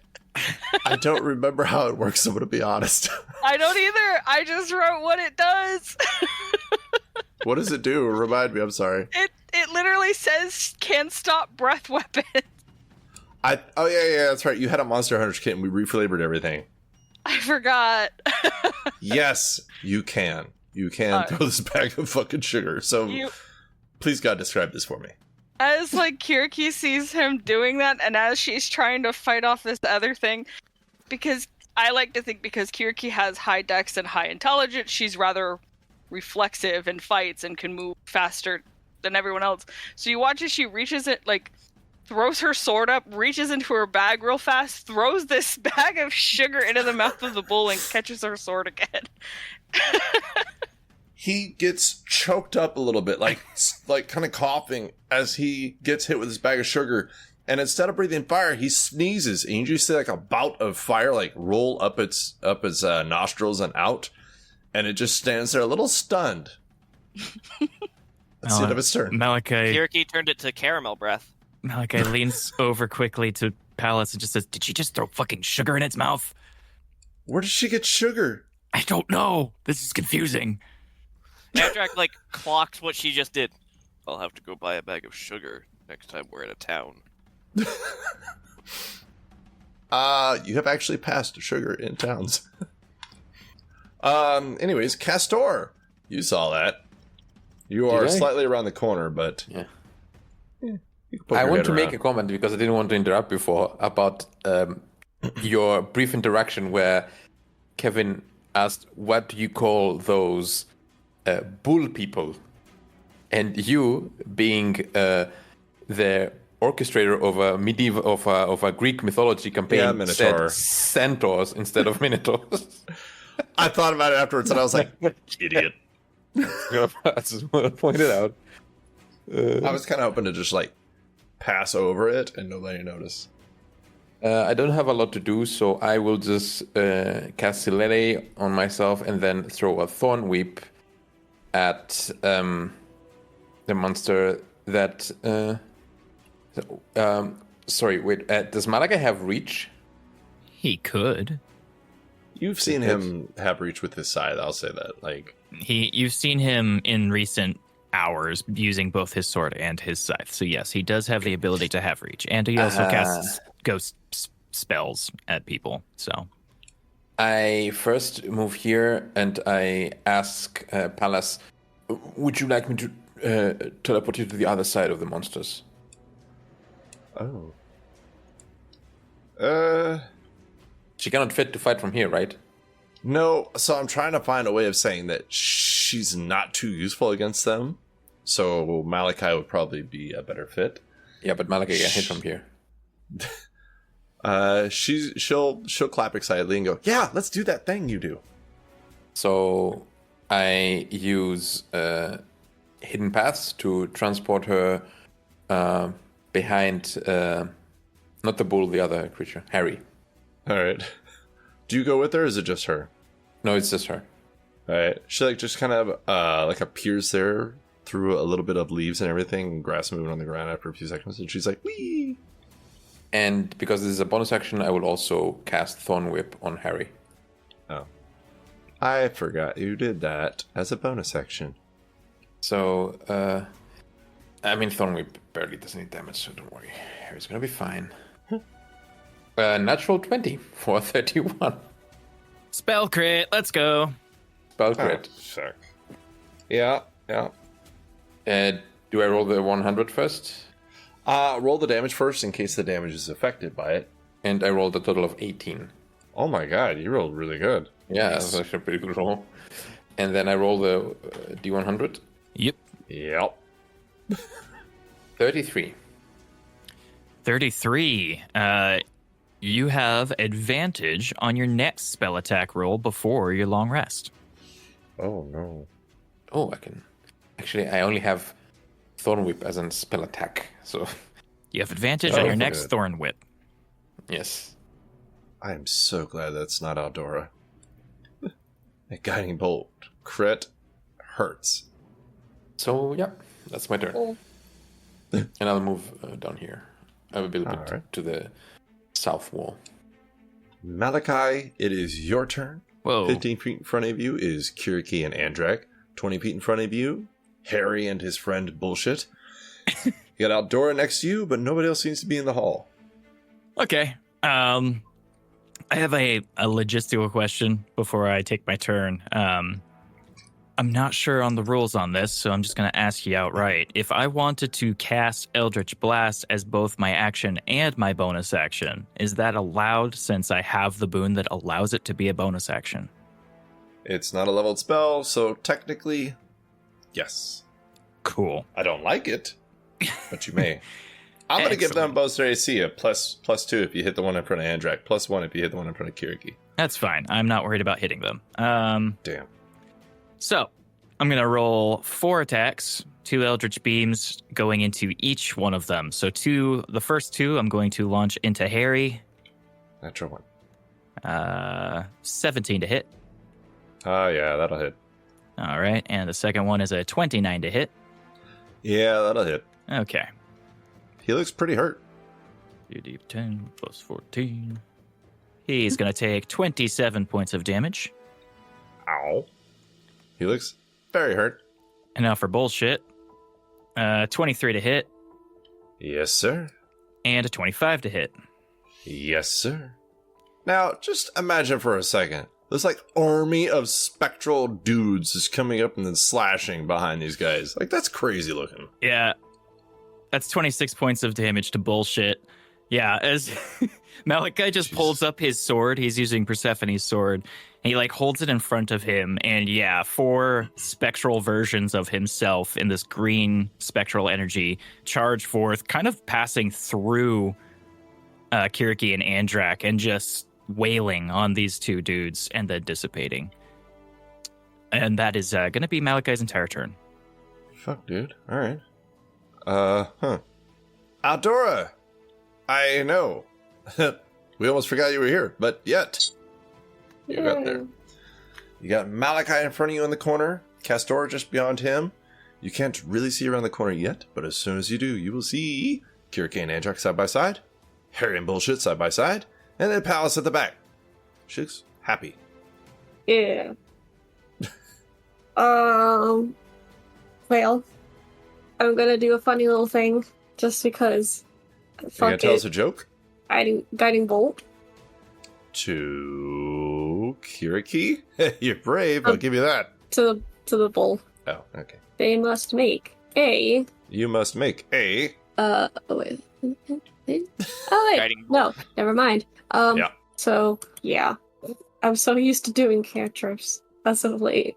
19. A 19 to hit the bull? Yeah. Yeah, that hits. It's very big. Yay. You're basically shooting a Texas Longhorn from 15 feet away. Like, Hey, you could their horns miss. are great. 11 radiant. 11 That's a radiant. lot of twos. And now you guys get advantage.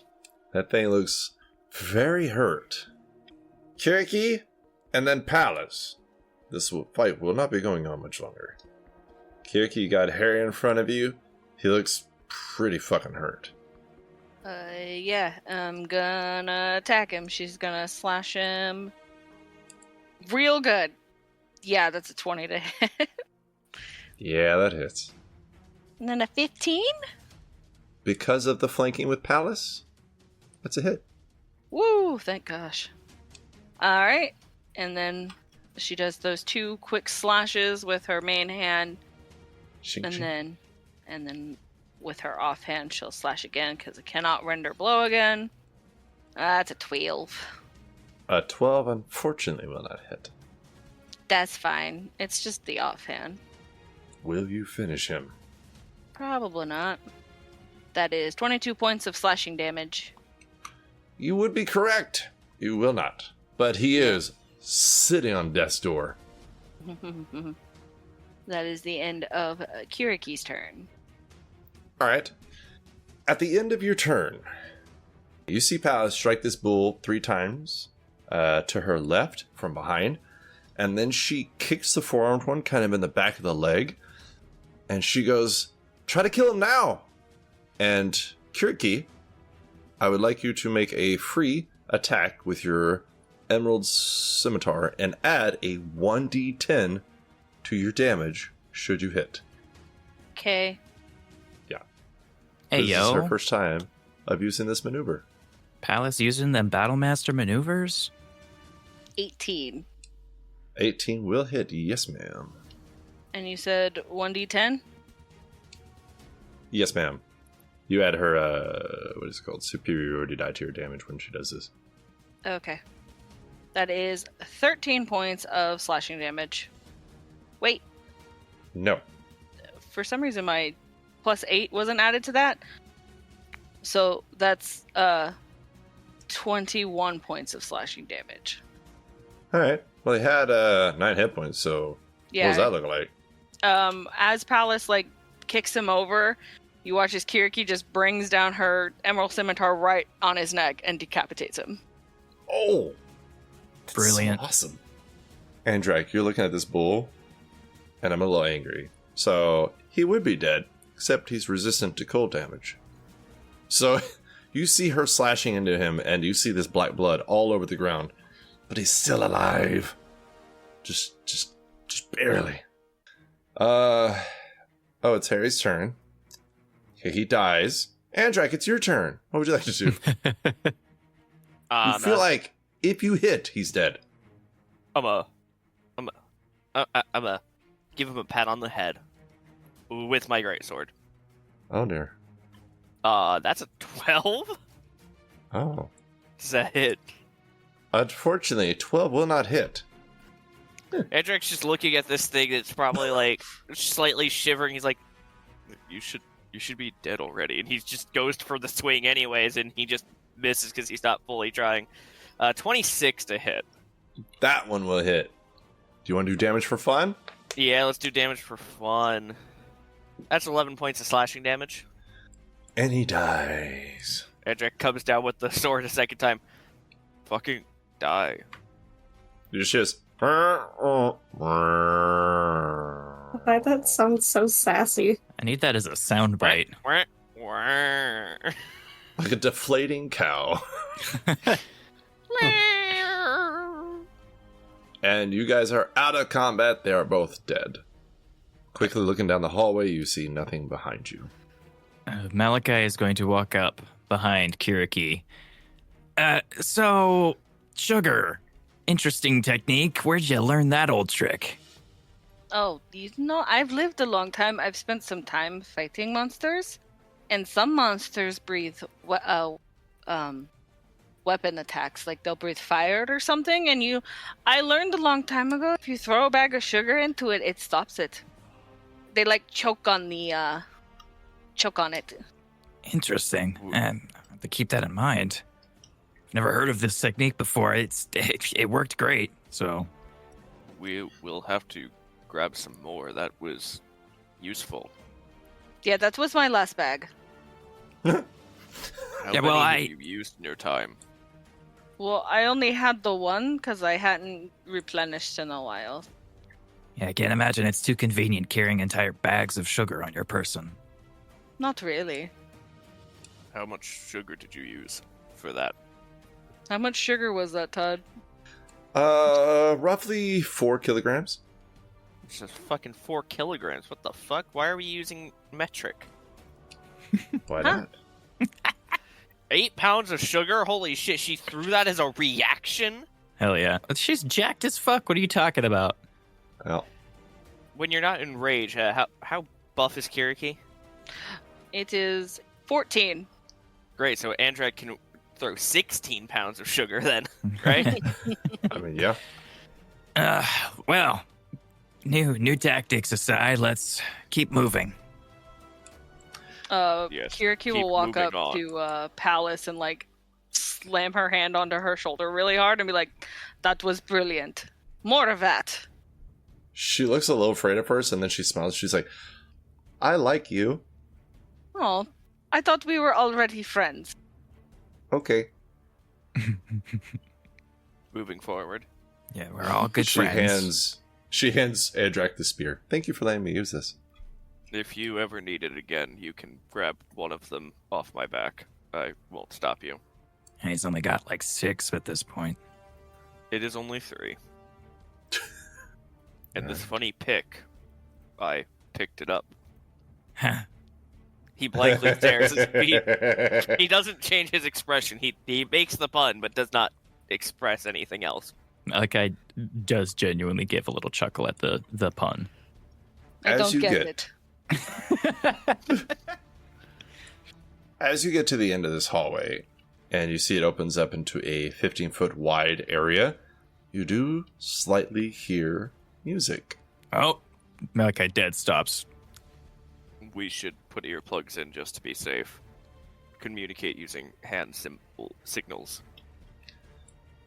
Andrak will pull out his book and rip up some paper to make some earplugs with water, and he'll offer it to anybody who wants one. Damn it, y'all have not long rested. And he Well, will have claimed back the fire sword too. Should we stay back and do the thing with the rope again so we don't all get charmed, just in case? That would be wise, yes. I can stay back first as well. Malachi can tell you I can yank pretty hard. maybe if we tie ourselves up, Andrak can be the counterpoint here, and then if we get somewhere where the music dies out again, we could just drag his ass all the way over this way. That is a good Palace idea. offers up. She says, I can create bubbles of water around people's heads so that they can't hear the music. Who all can breathe water? What? No one. Sorry, my bad. Thinking about it. I don't know if I've ever had to try and breathe water before, but I nearly drowned before. I am good. yeah, no, I'm afraid I don't think water breathing was something Hades decided to bless me with. Never mind. It's a good idea, Palace. Thank you for offering. What kind of save was it last time for the song? Wisdom. Yes. How many of us are there? 6. Are you going to cast Owl's Wisdom on everybody? Yeah, but I can't cast it on everybody, unfortunately. You don't have that many spell slots? What the fuck, man? No, it's a concentration. I have to use a higher slot to target more people. I actually didn't know it was concentration. Yeah. That sucks. So I can boost up to 4 people and use my That's actually pretty 5th good. level spell. You don't have like a twin spell or something? I'm kidding. You don't cheat like Becca. I said what I said. I just played a sorcerer. What the fuck? I'm pretty good. I'm pretty good at wisdom checks already, so probably don't prioritize me.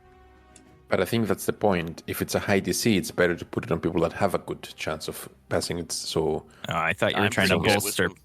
I thought you were trying to bolster people so that they had a better chance of it with the lower scores. Is what I thought you were going thinking for. about it. What makes more sense mathematically? Well, I can tell you right now, by shoving wadded wet paper into my ears and then humming a little ditty, I could get by it pretty decently. Maybe we send Andrak ahead first, and then he just yanks everybody over regardless. We should. Palace gives consent for people to drag her through it. What? I know we talked about it, but why shouldn't we just try to destroy the magical music? Everybody told me it was something about maybe pissing off Apollo. Like, we didn't want to do that. My concern is the statue is broken, is it not? Yeah. Something about that is so fishy. If we broke the statue, well, the harps, Apollo could be angry or even upset, and I do not want to face the wrath of Apollo and even Artemis. They are very close siblings. I mean, I've made a lot of gods angry. I'd be willing to try it if you want me to. Maybe the harps are the punishment for breaking the statue? To the demons, I mean. Yeah, well, they're not very picky when it comes to punishing people, if that were the case. Would it be possible to repair the statue in any way? I'm not a stonesmith, and I don't have magic that would otherwise allow me to do such a thing. Me neither, I'm afraid. I'm more or less focused on destroying, not fixing. I can bolster you a little bit to be easier to get near the harps. And maybe you try to disturb them. Maybe that is the way. Once again, if you guys are willing to see what happens, I'd be willing to walk up there and smash the things to pieces. Well, I don't know if they're smashable. Also, now that I'm thinking about it, they're kind of spectral in a certain sense, so they may not actually just be breakable. It could be your funeral, though.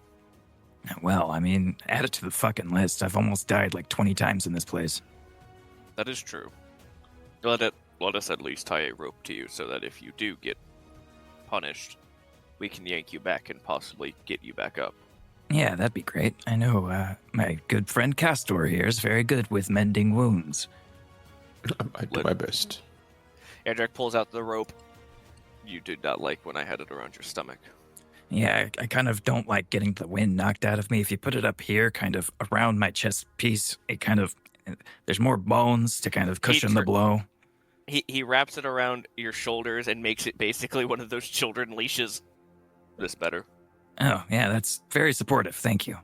He gives it a little tug. Andrak gives it a little tug. It knocks you backwards. Oh, yeah. A little heavy-handed there. All right. My hands do weigh a lot, yes. Many people have commented that. He fishes the already used pieces of wet paper from his pocket. The damp paper. And I cast Old Wisdom on you. So what does that do? Advantage on wisdom checks. Perfect. That's what the humming did. So he just doesn't have to hum. Or the earplugs. It was super advantage. It was the earplugs gave him advantage, and the humming gave him a +4. So which one do you want to do without? Or do you just want to, just in case, keep them both? Or do you want to save the spell slot? That's up to Castor, because I've got that already. So it's up to you if you want to spend that spell slot. Also, I don't think we understand what a wisdom saving throw is in-game. That's also true. Exactly. I think that role-playing wise, he thinks he's helping. We don't know it's the equivalent of what you are doing. He just thinks he's bolstering you, so I will use it. We'll just say that Malachi didn't do a great job of wetting down the earplugs again, so we'll use his advantage instead of using the earplugs, quote unquote. Also, you might not always be humming. Something might break your attention. That has happened before as well, yes.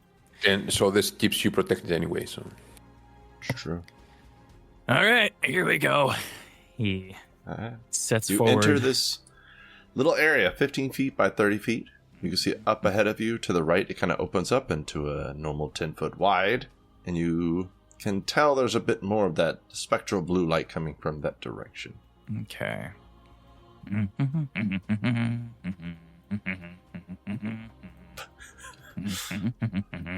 You head through there and you can visibly see the harps in the air. As you get kind of towards the edge of that entrance to your left, as you go around the corner that leads into somewhere else, please make a wisdom saving throw with advantage with +4. All right. That is a 27. Jesus. That manages to beat the DC. Okay. So you kind of look at it as you head around the corner to the left here, and you do see a cross intersection. You can see it goes right, goes straight, and goes left. Going straight, you can tell it's a long hallway. Like from this entrance here, you can tell it goes probably 9,500 feet. Okay. He's going to take a quick glimpse down there, see that, and then turn his attention back to the harps. And You see 3 of them floating in the air around the statue. he's going to approach the first harp, think passively in his mind, this is a really stupid idea, and then pull out his sword and attempt to strike it. Sword of Persephone? That's the one. Okay. Am I rolling an attack? Your sword passes through it. It looks like it's halfway there and halfway not. Mm-hmm. Like you said, it's spectral in a way, Mm-hmm. but this sword has no effect on it. Okay. He's going to take a step back, and he's going to cast 2 Eldritch Blasts at it. As his spectral versions jump out and try to beat it up too. Does that do anything? They go right through it. Well, he tried.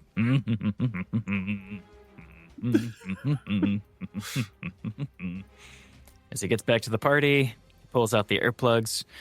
Yeah, nope, that didn't work. We're just going to have to do it the hard way. Seems like we're doing it that way for the past days. Yeah, nothing here has been No very trains down easy. here. Yeah. Was there an entrance we could go into? Yes, just about 40 or so feet ahead, just past that hedge that's sticking out there. You actually take a left, and it goes into another area. There's a cross-section right inside, about 15 feet in. On the right, I could see what looks like maybe the bridge Palace was talking about. There's also a very long hallway that goes pretty much clear to the other side of the grove, that direction, past almost to where we walked down the hall. I didn't see much of what was on the left past that, but yeah, that's what we were dealing with. It's not far in. Hopefully we can get through there and in a direction before, without getting too much of the music bleed through. I didn't actually go in to see if the music cut out very far in there. I was more focused on trying to solve the problem, so... I suggest we all put earplugs in, tie ropes around everybody. That way we can try to break through quickly. If one Yeah. person staggers behind, we can pull them. Once you've been in the song, if you can manage to avoid it, it seems to not pull as strongly for a few moments. So if at least some of us can manage to remain unaffected, then yeah, I think there might be a good chance we could just kind of tug the rest of the party through. The earplugs do Where's it work cut? wonders. Right, then let's give it a try. Craft some earplugs for everybody. Wet paper in your ears. How delicious. It also helps to kind of hum a tune to kind of drown out things. An old boating song would help then. Yeah, I used an old... I was just thinking of an old tune that we used to march to back when I was a hoplite, so... I mean, whatever works for you. Maybe it's a lullaby, I don't know, but it seems to help, so keep that in mind as well. Shove some earplugs in my ear. Are we all going? Yeah. Attempt to. Okay. Andrak will tie some rope around his waist, and then Malachi's waist, and then Castor's waist. And then if Kyriaki doesn't stop him, Kyriaki's waist, Yeah, she just picks her arms up. Palace's waist, at the absent Aldora's waist. Try to get everybody with some rope around their waist so that we could just yank each other through and provide wet, watery, logged paper earplugs for everybody. Except for maybe Palace, because she said she had the bubble. She's got her bubble helmet. If you mention that, she will say, I don't actually have any water on me, and I can't create water at the moment, so does anybody need to pee? Not here. currently. Here. Malachi just hands her the canteen he's got. Andrak will offer earplugs to her too. Then. I guess she'll pour out a little bit of... Well, no. She would take more. She would need more water than the canteen.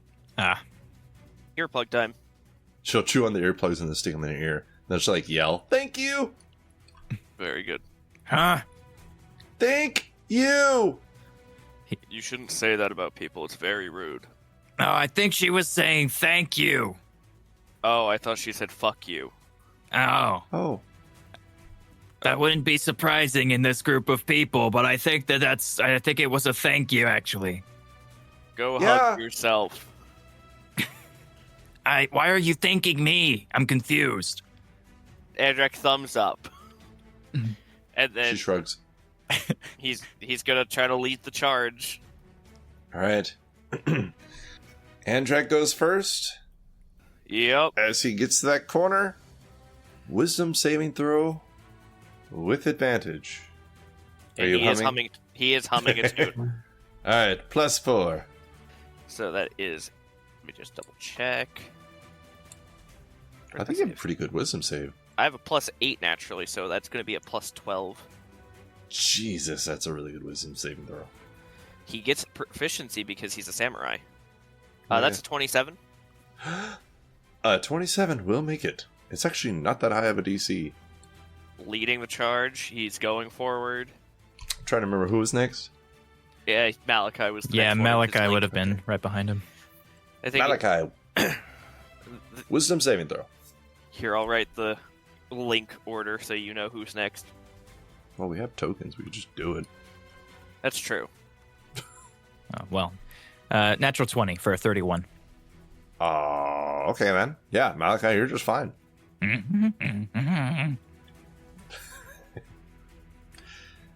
Castor. Yes. Wisdom saving throw +4 with advantage. Wait, are you humming? Yes. What is Castor humming? Why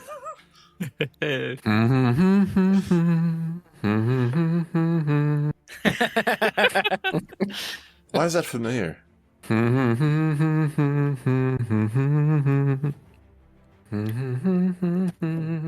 not sure why it's familiar, Todd, but I do know that Andrak is never going to give you up. Oh. That's really good. And Castor is never going to let you down. 25 total. Oh, thank God. 24. No, 25. Yeah. Kyriaki On the will other desert hand- you. Yeah. On the other hand, Malachi will hurt you too. Yeah. All right. Kyriaki, you're next to go around the corner. Wisdom saving throw with advantage. +4. Kyriaki is in her head chanting a prayer from a very long time ago. That's a 13. That's what you get for not prayers singing. aren't the same as songs. She doesn't know any songs. Aww. Castor, you feel a little tension on the rope as you go to walk, and it doesn't feel like it's moving with you. Palace from behind Kyriaki runs into Kyriaki and kind of snaps her out of it a little bit. So you are no longer hypnotized. But you do see Palace mouth while yelling, I'm sorry! Malachi taps Andrak on the shoulder to keep going. You should take your earplugs out so you can hear him, Andrak. Andrak keeps moving forward. Damn it. Alright. Don't let me down, don't let me down. Oh no. Hold on, I gotta show you this. Is there? So, Palace, Oh, wisdom saving throw. Oh my god. Girl, A what? natural 1, and then a 2. yoink So her? you guys go. Kyriaki, you feel a slight tug on the rope as you feel a heavy weight behind you. And Aldora, you notice that Palace has stopped moving and is looking at the harps, smiling. Kyriaki will snap Palace out like she snapped Kyriaki out of the hypnotization. Crisp slap to the face ought to do it. Yeah. A nice smackaroony. What's your strength modifier? +2. She will take 3 points of damage. Her eyes like kind of open wide, and she'll shake her head, and then she like kind of flicks her jaw a little bit, and she's like, "What the fuck?" Sorry. But she has no idea what happened. Do we still hear the music in here?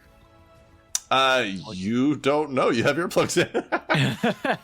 Aldora, this is a stupid question, but please roll a wisdom saving throw with advantage +4.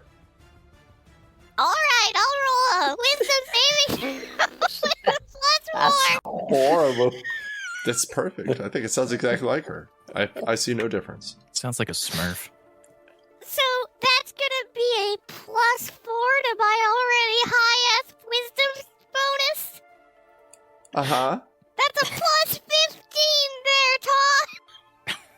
That's what the big bad wolf would sound to Little Red Riding Hood. That's a natural 20 for a 36. I don't know who's talking. That doesn't sound like Macy. That's a natural 20 for a 36! Thank you, Aldora. Appreciate it.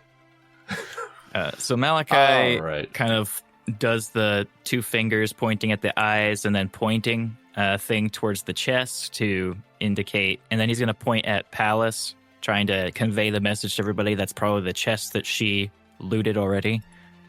God help us. It does us. fit the description from earlier, so Andrak will nod. And then he's going to kind of tap Andrak since he's in the lead and motion to either one of these directions and then shrug. Andrak's going to point left by swiping his 2 fingers left twice. And he'll start walking left. Cool. All right. Down the As leftward you hallway. head left into this short hallway, you can see after 10 feet, it turns to the right. Andrak will gesture forward a bit to the right once and try to make it evident he means he's wanting to check out that small corridor on the right. When we get to this point, Malachi stops humming. Can he still hear the song? You hum. You stop. You listen. You hear no music. He pulls out his earplugs and looks at Andrak and the rest and just kind of motions to the fact he's pulling out his ear plugs and then gives a thumbs up. Andrak will remove his earplugs. Oh, thank God, that was annoying. Yeah, and I've done it like 4 fucking times already. He's going to step into the corridor. I want to check in here. Yep. So, in this little room, or I'm sorry, in this little corridor, there's absolutely nothing. It's 10 feet wide, looks to be about 30, 35 feet long, and you can see several patches throughout here where it looks like a bed of flowers. Like it looks about 6 to 8 feet long, a few feet wide, and they all look very soft, like you could lay on them and either go to sleep, take a nap, rest, whatever you felt like doing. Flowers. Let's leave. Can I roll a nature check to see what they are or if I can recognize them? Yes, you Stop may while roll a Castor's nature looking. check. 20 total. It actually looks... It looks unnatural, but at the same time natural. Like, these are real flowers. They are soft. They are grown. They are alive. They're not magical, but they don't naturally grow like this. It's like someone purposely grew them this close together and to purposely make something soft and relaxing for you to sit or lay on purpose. Do I feel like they pose a threat? Like they're harmful? You don't think so. They're not poisonous in any way. So Castor would kneel down, check the flowers, inspect them kind of like a herbalist. And he goes like, and just lies back down on the flowers, looking up at the sky. It's actually quite comfy. Do you feel anything? You feel cushion. Like you could actually sleep here if you wanted to. And it wouldn't take you long to do it either. Just Are right to you sleep. having a nice rest there, Castor? Calm down. It's for research purposes. He like looks around. Everybody's got weapons out, just standing there staring at him. He just grabs his back, like he feels it now. There's something unnatural about this flowers. They are better than a soft bed. Yeah, most of the stuff here has been extra cushy. Are you saying these are special flowers? I would need 6 to 8 hours to answer that. I don't believe it's been long enough for us to call it a night. I don't feel particularly tired. But I am quite exhausted, actually, but I can... well, you are. I better get up. You are several centuries. Several centuries our senior here. I believe you getting tired is probably not something very special. Oh. And if you'd like to make a check, I can tell you the last time you long rested. Sure. What kind of check do you want there, Todd? A backflip? Yeah, go ahead. Do a backflip. All right. Well, he's doing a backflip. I'm just going to roll my unadjusted flat D20 for a history check. Face. You can do survival, you can do nature, you can do history. Well, I just rolled, so... I will do nature. Yeah, all of them are bad, so 10. Andrak accidentally starts doing a front flip instead, and he lands on his face.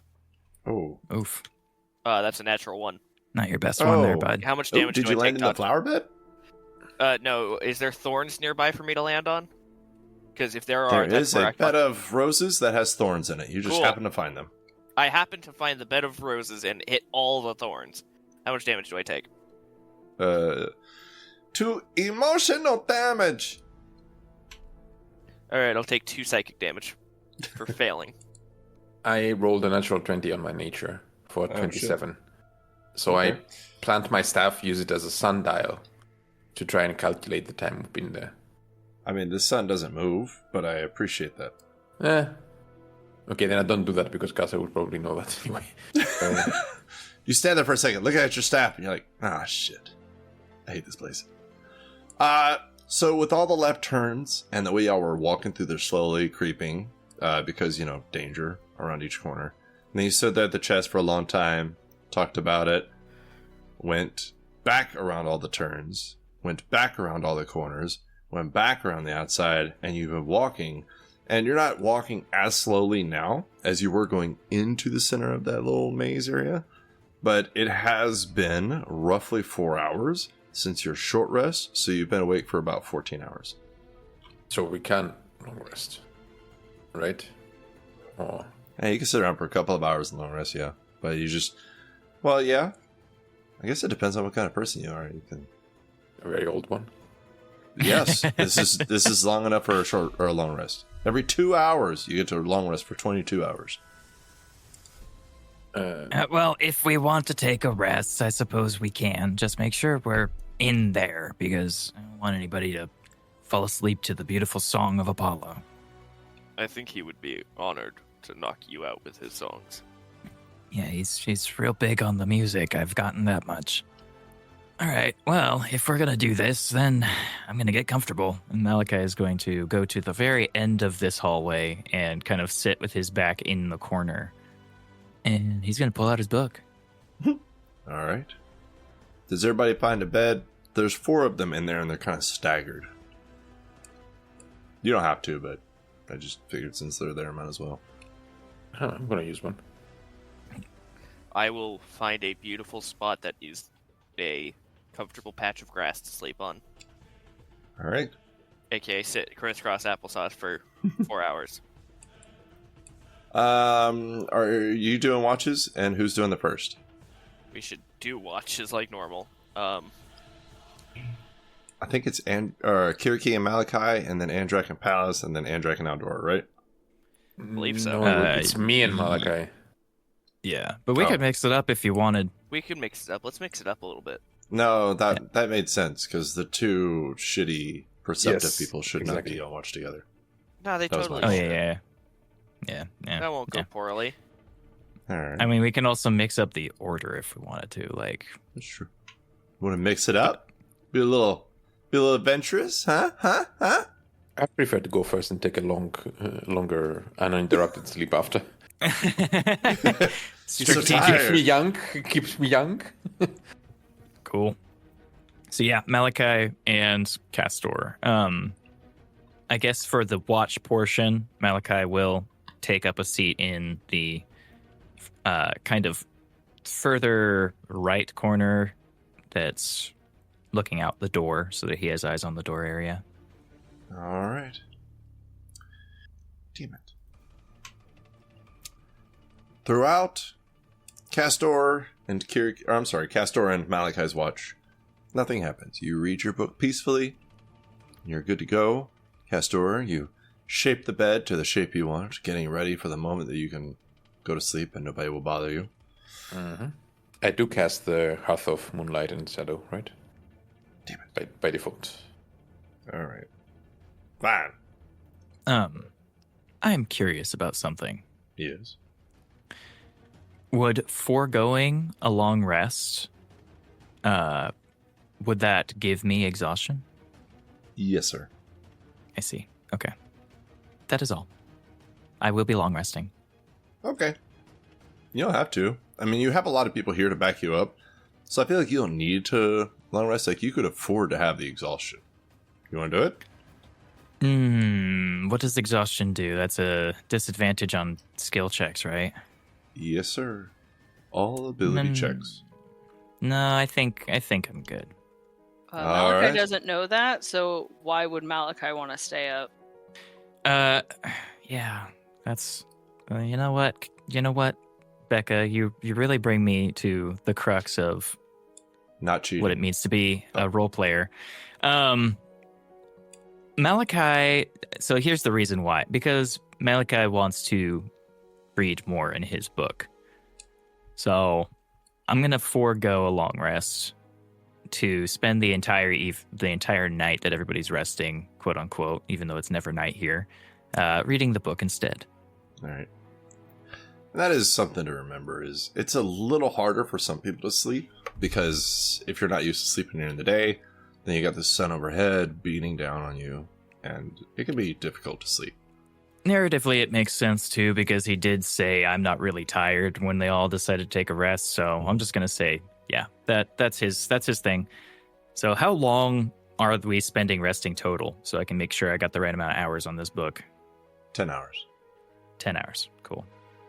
I don't remember why that's the default, but that's what it is. To give you enough time to eat and sleep at the same time. Yeah, okay. Getting close. I'm up As to well as- 30. And any Uh-oh. effects that you have. Time to burn that. All right. Aldora? Or I'm sorry. Wait, who's next? Andrak and Eldora are next. All right. You guys sit there watching everybody sleep. You want to do anything while everybody's sleeping and resting? Can I try sheathing the fire sword in my normal longsword sheath? Yeah. Does it burn my sheath? Roll 3d8. 15. I have bad news about your sheath. Well, fuck. Sorry. So, what is flirting? Eldora, I appreciate you being curious. But if I have to explain what the gods enjoy doing with mortals, I don't think I have the patience today. Oh, sorry. You know of Athena's father, Zeus, yes? Yeah. Flirting is how she has so many siblings. So very many of them. Oh. I can't believe Andrak just gave her the wrong answer. Andrak doesn't feel like explaining a lot. So wait, does that mean that Malachi and Palace are going to be parents? Malachi, reading his book in the corner, slowly lowers it and looks up at both of them. If you Excuse are me, too what? busy to have a rest, you are too busy to listen. That's not true. That's a bald-faced lie. He's doing nothing but reading. Of course he's listening. If things go well, then yes. They will end up being parents together. That's It is interesting.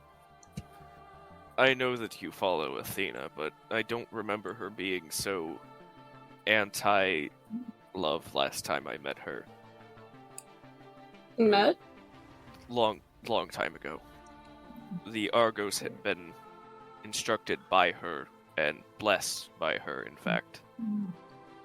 So you've seen and talked to her before? More of a bowed my head and silently thanked her because she blessed a very beautiful vessel. I see. She's very intimidating in person. A certain Yeah, presence definitely. that not many have. We encountered many different gods then. Poseidon, Ares, we've met them all. You have a history, don't you? Not a very long one. I was only aboard for 20 days. And how old are you? 20 cycles, last I checked. Until, being locked in a tomb for approximately 800 years, from what I've been told by Kyriaki earlier. Jeez. So I guess don't even know if I should be 800. asking. Asking what? Just that's kind of unfortunate. I'm sorry. Things happen. We do not control our fates or our destinies. In a way, maybe it is fortuitous that I was sealed away for so long. It brought me to this time, and from what we've seen, we need more warriors now than we did then. That's true. It's not quite the same when you aren't fighting for people, when you're fighting for glory. Why do you fight for glory? I once wanted to, but I do not anymore. What do you want to fight for? Oh, sorry. It is alright. I want to fight for those who cannot fight for themselves, because I have the strength to fight, and not many do. I have the will to fight, push through the pain, push through the hardship, and there are those who are not so lucky. So that is what I fight for, to give them a chance to do something else. That's a good reason. It's a respectable one. Most you can do is fight for the right thing. That's what I'm trying to do, too. It's the best we can do in this world, now filled with these creatures that slaughter and hunt weaker individuals. Sort of get back at them for what they've done. Yeah. With this group, I'd say we're doing a pretty good job at taking care of, at least, making a change, doing something. We've saved 12 people and took care of that camp. Hopefully we find more evidence for what we need to do to help others. It might take a long time, but restoring the world how it once was would be the final goal of this. At least for me. Mm. You and Kyriaki have your gods to follow. Malachi has his, shackles to binding him. I'm not sure about Castor. He's eccentric. Maybe he'll remain here when we're gone. We'll see when the time comes. But we will. And Andrak firmly grips the hilt of his giant sword, almost nodding to nothing as the conversation goes quiet, unless there's more questions to be asked of him.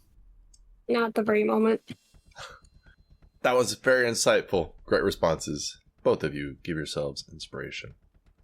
Yay! Thank you, Todd. That was well put. That's what a hero says. He's trying his best. Unless there's more to do. Who's next after Aldora? Fuck it, Kyriaki can join. It is Kyriaki. Aldora, how do you wake up Kyriaki? Kick her in the face? Spit in her mouth?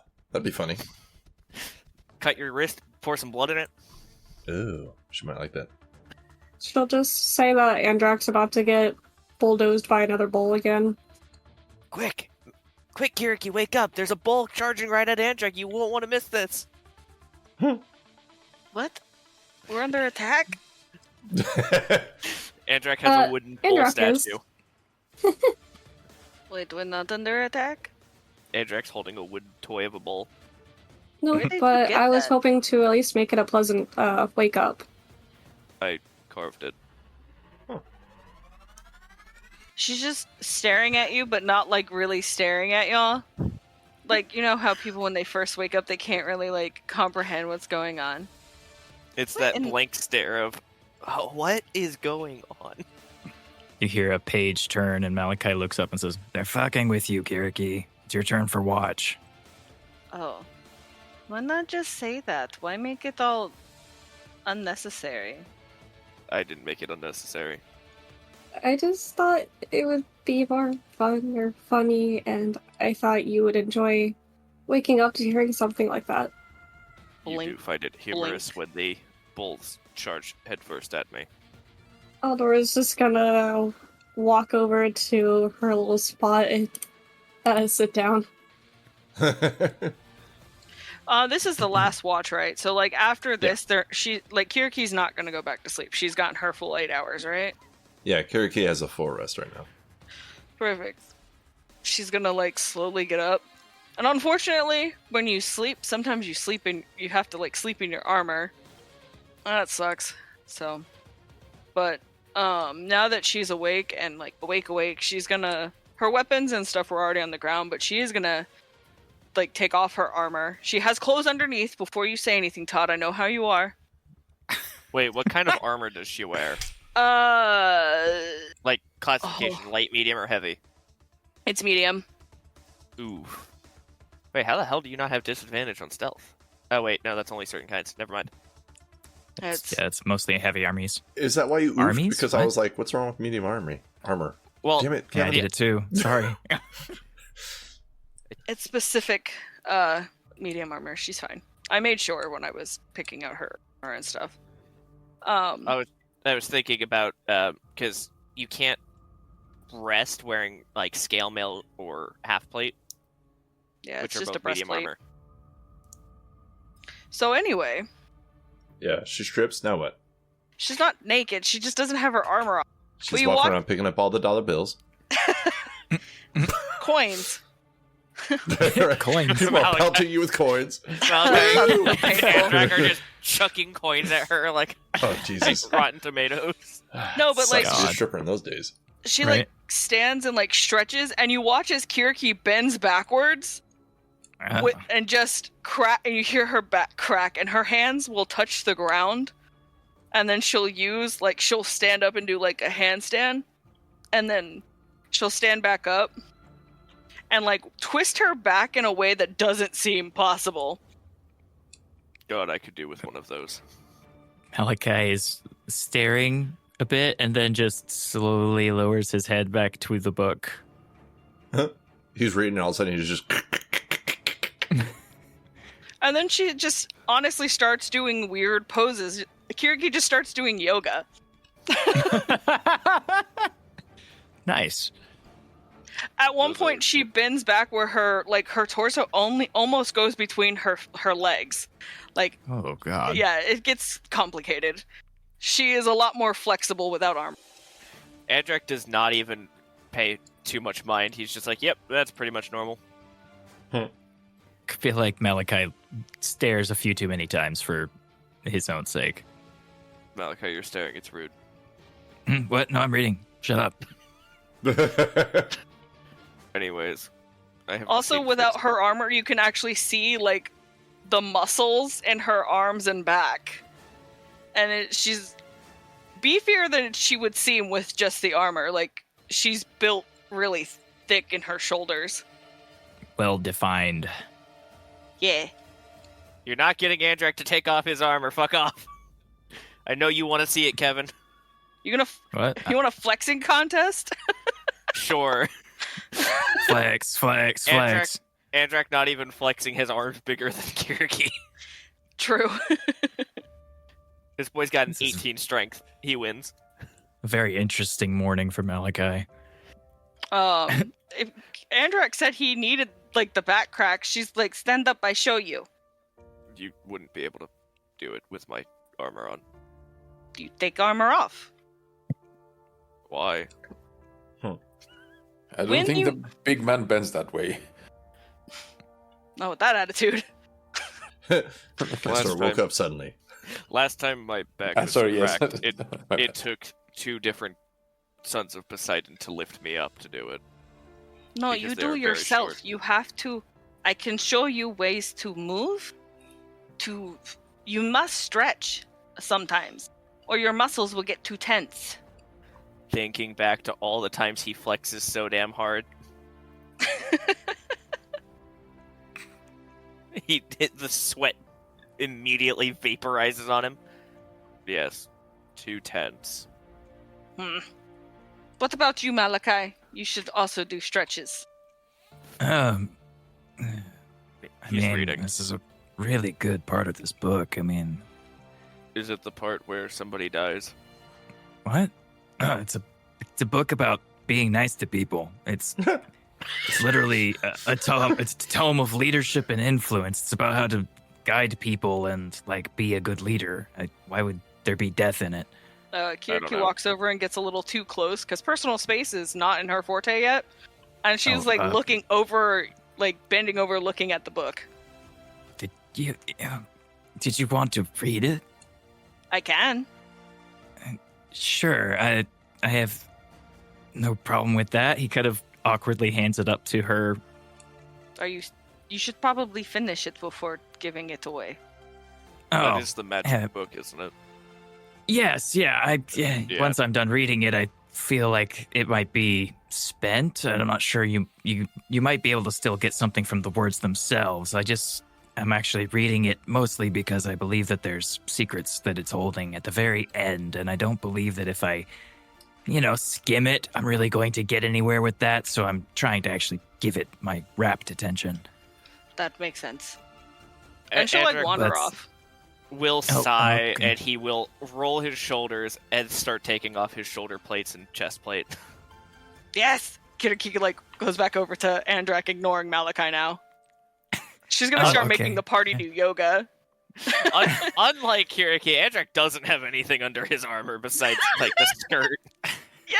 Oh no. So he still has the Right. skirt on, but he has no cuirass or shoulder pads or his gauntlets on anymore. So he is just purely exposed muscle. Aldar's Unblocked. just gonna sneak around the corner. Go to sleep somewhere all else. the clanking. Clank, clank, clank. Andrak's armor is extremely heavy, though, so when it clanks down, it leaves a dent. His chest is entirely covered in scars and shit, too. He's also Oh, a look, lot you- skinnier than you guys would realize he is under the armor. Like, That's you can funny. actually Oh, look, see you Kyriaki guys him. gets are- buffer. Like, he's still insanely jacked and shit. You can see all the muscle. It's just there's no, like, fat layer that you'd see on a Mhm. person. Oh look, you guys match. She has a shirt on. Do you have a spare No, shirt? I'm talking about I was talking about the scars, but yeah, no. Oh, Most I've had these a warriors long have time. battle scars. Most aren't self-inflicted, but most warriors have battle scars. I'm sure you he have point- some too. He points at Oh, us, yeah. like, 2 really big spots on his stomach. That's from a hydra biting me. I have yet to fight a Hydra. I just haven't had this. Unless we did as a party, I can't remember. We didn't fight the Hydra. I'm We pretty sure it found died before we 2. got to it. Yeah. Oh, okay. Yeah. And Jack's just like, it stung a lot. I could imagine. They have Anyway, weird stretches. saliva. She like shows you how to do it, but when you don't push far enough, she will go behind you and try to push you further into a stretch. Every single time you push further on him, you're going to hear a crack on his joint. Like, not a soft one either. It's like a solid. I am Oh. going to Like the chiropractor's sacrifice. This I'm is going a to chiropractic sacrifice 2 hours of my book reading as Malachi puts the book down entirely to watch this entire thing happen. I was gonna say you've been involved a lot here. I was thinking about adding an hour anyway. Yeah. Every stretch, she has to push on something because he is a very tense person. She makes him go to touch his toes, but he can't, and she's so confused because technically most guys can't touch the ground when they bend down. So she's so confused as to why he can't go down further. She pushes on his back and she just hears like a machine gun pops across it. I bet that feels good. I feel like something dislocated. It's fine, Again. Probably. We'll have Castor probably not your Outdoro spine. look. You can still stand, so it probably wasn't your spine. Yeah, can you stand back up? He stands back up and more cracking. See, that's your friend. This is strange. Do you feel better? I feel like a sock. I don't understand what what? that means. He'll pull out a piece of cloth and just wave it around. Floppy. That's how you're supposed to feel. Is it? Yes? I mean, you do have quite a bit of tension, big guy. I mean, I don't know if you've ever noticed, but every time we fight, your body literally steams from the tension of your muscles. That's not healthy. No. Is it not? No. No. Oh. I see you're not reading anymore. What? You're joining in the yoga? Great. Let's go. Oh. You know what? Fine. Sure, I will. Moves up to his feet. Dimitri, fuck off. Kyriaki breaking the party's backs. Oh. With Andrak, it's like resetting a fucking firearm back into its prime position. It's like, what the fuck did you do? Why does it work now? Malachi does not have so much armor to take off. He kind of tosses off his robe and just like the leather breastplate he has strapped around. So he's basically still wearing his clothes. It's just he's got no hood and no leather chest piece on. And he walks over. All right, what am I doing? She does the exact same thing with Malachi to get him to stretch. And you see she puts the same force that she put into Andrak into Malachi. That probably hurts a lot more. You're bending me a little too far there, Kyriaki. You'll be fine. That's how you get it all out. I don't think my bones are supposed to flex. You're flexing parts that don't flex. Oh, She's put the same amount of pressure onto me. I'm fine. Yeah, you've also got about 150 pounds more muscle than I do, so... now I will be gentler. Slightly eases up, but not by much. Have Andrak do it. He just breaks Malachi in half. It's like that scene from Batman. He just breaks him over his knee. Here, Malachi, let me help your back. The rest of the party is gonna wake up to this, and it's just Kyriaki pretty much cracking these two fuckers in half. That's the best thing. Is her name Kyriaki or Chiropractic? Close to both. This is how chiropractic exists. Kyriaki is the inventor of it. And she shows you guys a few yoga poses to try, and her balance is insane. Andrak has decent decks, so he can almost balance well. I was gonna say, I feel like Malachi's balance is actually surprisingly good, considering like he seems more oafish than even Andrak, who seems like a fairly well-honed force. Like Malachi's balance is pretty good. This is interesting. What did you learn? How did you learn this, Kyriaki? Is this some kind of thing they taught you where you grew up? In the temple, yes. Interesting. The priests like doing it in the setting sun, though. I don't think the sun sets here. I don't think so either. And it's been a while since I've done it. I haven't really been able to trust all of you to take off my armor around you. But I decided we're all friends, so it's fine. Well, that's actually kind of sweet, I guess. First Wow, she'll what break a your world back, it and is. then she'll break your heart. Oh, It when is soothing. he says that, And she lets off, like, almost a sweet smile, but her teeth are showing, so they're kind of pointed. He's still resting. He doesn't Yeah, want I his own mean, shit. that was Dimitri speaking, not Gus. Castor's awake, he's just not getting up. He knows what's happening. Laying facing the wall, one eye that's open, it. sweat going down his brow. When Kyriaki smiles, Andrak actually stops to look at her face. Oh, so they're there all the time. What, my teeth? The pointy ones. Well, yeah. It's just when I open my mouth, I don't know why, but my jaw and lips and stuff retract to allow my teeth to come forward more. It's really weird. He's still doing the downward. He goes to do the downward dog. Weird. Huh. It is weird. So, I know you've answered this question before, Kyriaki, but you really just don't know why you're like this? No. Like I said, I think Hecate is really the only person who knows, and she told me it was the product. I'm the product of someone else's curse. Huh. Interesting. Well, I mean, the good news, perhaps, if you care about such things, is that when you're not smiling from ear to ear, you look quite lovely. Well, that's the first Careful. time I've heard that. Careful, Malachi. You might make Pallas jealous. Listen, Andrak, I want you to know, there's not a mutual thing going on there. I'm not sure Pallas is very trustworthy, much less courtable. What, you can't tell I'm being sarcastic from the giant smile on my face? He says, not actually smiling. His face completely flat as usual. You're like a board, Andrak. Have you ever just stared at a board and tried to guess what its implications are? Its tone? You can't. It's a fucking board.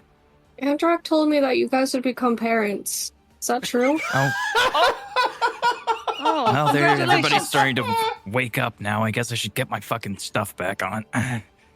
Andrak's still shirtless. I'm not becoming a parent. I don't even know if that's possible.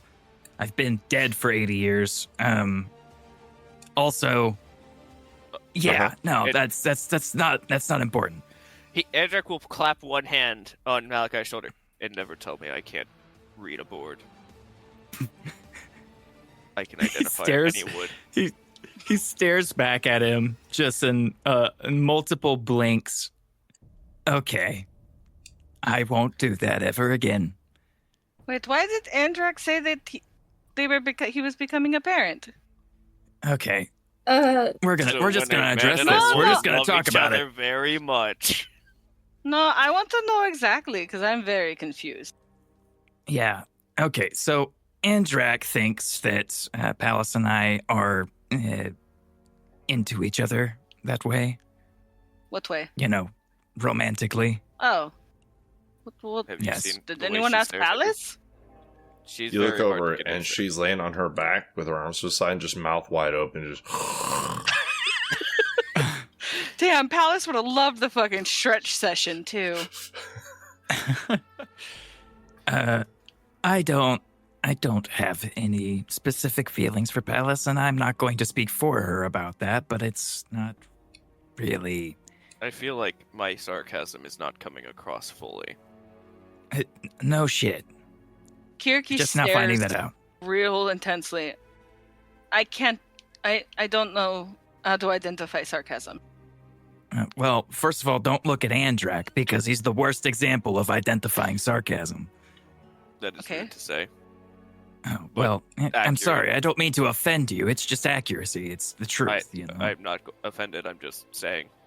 I guess it's accurate. Do I not express myself enough? I don't think you believe- express yourself at all.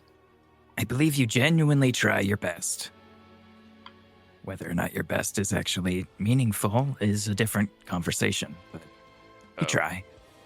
I don't suppose the situations you've grown up in have really given you a lot of need for emotion in this outward way, perhaps? My father always had a long look to his face, so See, it's all about upbringing. and a very furrowed brow. He'll look at the sword on from Harry's, like that is his face all the time, almost. Well, Yeah. was his face until he passed. Well, yeah, all sarcasm aside, there's nothing going on, and it's fine. It's, I could pay people compliments without it being a problem. Or meaning something. I will attempt to make my sarcasm more noticeable. He Maybe, will take he'll take a notepad and just write sarcasm in big bold letters. When I'm being sarcastic, I will hold this up. Yeah, you see, that is a very helpful solution to the problem. Thank you, Andrak. That's pretty funny right there. Just on hand every time he's being sarcastic, lifts it up and shows it. It's like a laugh track sign. That's exactly what I was about to say. If this would assist in understanding my tonnage, I will do my best. I guess I should return to putting my armor on then. You do you, Andrak. I was just trying to explain for Kyriaki so that she understands, because she already has a hard enough time with sarcasm to begin with, much less from you. You explain it to her so she understands, and I will go put my armor on. And he will go put his armor on in the corner. So, yeah, Andrak was just joking. For the most part, I'm pretty sure. I see. Right, well, anyways, Malachi goes and retrieves his cloak and his chest piece as well. Thank you for showing us how to do all of the stretching things and not actually breaking my back. That was nice. Maybe if y'all do it well enough, you'll be able to do more intense stretches. Yeah, perhaps. We'll have to try more often, I suppose. Eldora, you were awake and you did not get in on the stretches. Uh-oh. Yeah, that sucks. Maybe next time. Malachi will go over, give Castor a little tap on the shoulder. Time to wake up, old man. We're moving on. Are you sure The you stretch don't is want to over? watch them? Yes, he leans in very close. Yes, the stretches are over. Don't worry. We'll get you next time. Fingria. Gets up. We'll get you Todd, next time. I will change some spells on my spell list. I want to change some spells, but yeah. I'll let you know in a bit, alright? Okay. Todd, I attuned to that sash, by the way. Ooh. Do you want to tell everybody what it does? Kyriaki still doesn't know what it does, so... But I linked it to you. I know, Whenever I you have attune it. to it, you learn its secrets. Oh, okay. Because, yeah, 5e. Yay. Oh, and I would have attuned to the funny sword. This thing's fucking insane. I can't. What? Unless that fire Oh. sword's attunement. Oh my god. Kyriaki puts it on and it has attuned to it, and now she has an understanding. And she looks down, because she's put her armor back on and everything at this point. She looks at it and she's like playing with the tassel parts that are off. I know what this does now. Damn, that's crazy. What does it do? While attuned, your charisma comes 20 unless it's already higher. Once per day, you may force a creature that can see you within 30 feet to make a DC 16 wisdom saving throw. On a fail, they become infatuated or charmed for 10 minutes. So Kyriaki's charisma just went to 20. And that's the funniest part. Malachi said lock in, and Kyriaki was like, okay, and she became handsome Squidward. I generally don't think, like, charisma can be beauty, but it also means literally talking your ass out of shit. Oh, yeah. I don't think Malachi is a ugly dude, but he's not necessarily a handsome, charming man either. He's pretty average, all things considering. I imagine his charisma is mostly the fact that he knows how to talk to people pretty well.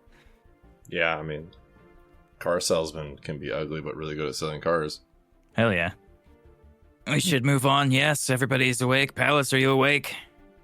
She starts to wake up and she says, hang on, I have to stretch. Oh boy, here we go. Okay, well, I'm gonna be over here. He just walks. Kyriaki showed us a bunch of funny stretches that made me go crack every 3 seconds. She, like, bends over to do a back handstand, one leg at a time. She goes, show me what they are. I'm Kyriaki already in will- my armor. Yeah, Kyriaki's in her armor, but she'll give, like, as best descriptions as she can. She is listening intently and is like, that's really awesome. She's like really respecting you whenever you're talking about it. I feel like what you just said, as Becca, was sarcastic. No, well, so no, because she relates to it. It's like a acrobat talking to an acrobat, as opposed to an acrobat talking to a mechanic. Like, Pretty much oh just yeah, happened. Yeah. So she actually enjoys the conversation and will engage with Kyriaki with it. Todd doesn't know shit about the gymnast, so I know the balance beam, and I watched that for one reason, which I will not say on air. But Inappropriate. yes, Pervert. 100%. Yes. Nasty, filthy cretin. Oh yeah. I feel like Kyriaki and Palace get along way too easily. Right. They have a lot in common, and it's unfortunate. For everyone Malachi else. connects Malachi kind of like stares as they're talking about this and starts to question a lot of things about himself. That's fair. All right. Let's Where go. do you guys want to head out? You can head directly out of this little room and then head to the right.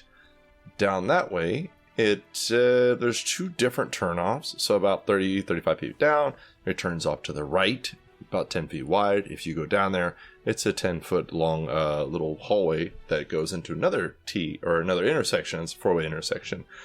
If you keep going down the hall and go about 70, 75 feet down, then it curves off to the right, and there is a small entrance to a room that is roughly 20 feet long, 10 feet wide.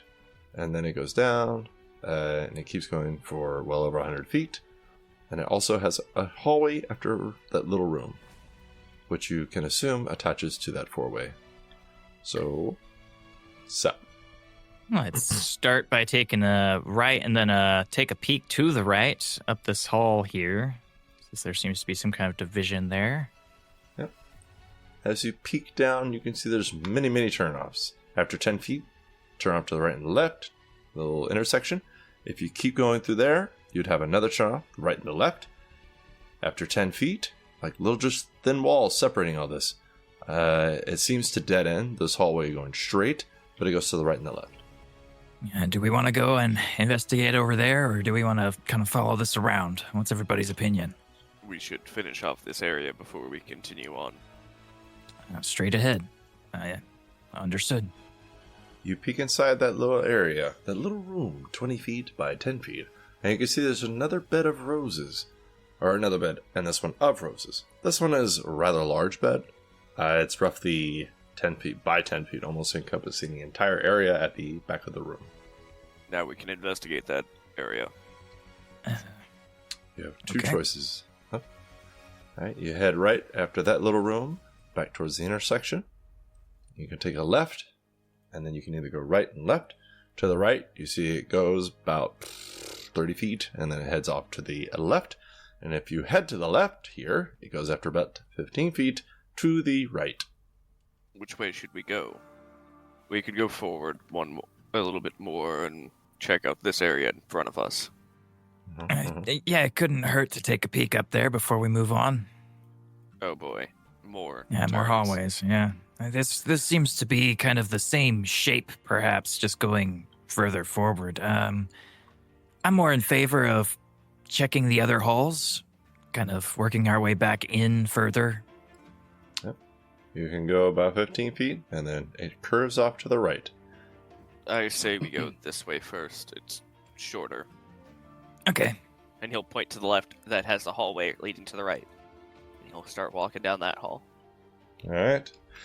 As you curve around that hallway corner, Andrak, you have a good passive perception. You know who doesn't have a good passive perception? Malachi. No, the bull at the other end of this hall. Ah, my best friend. Come here, my friend.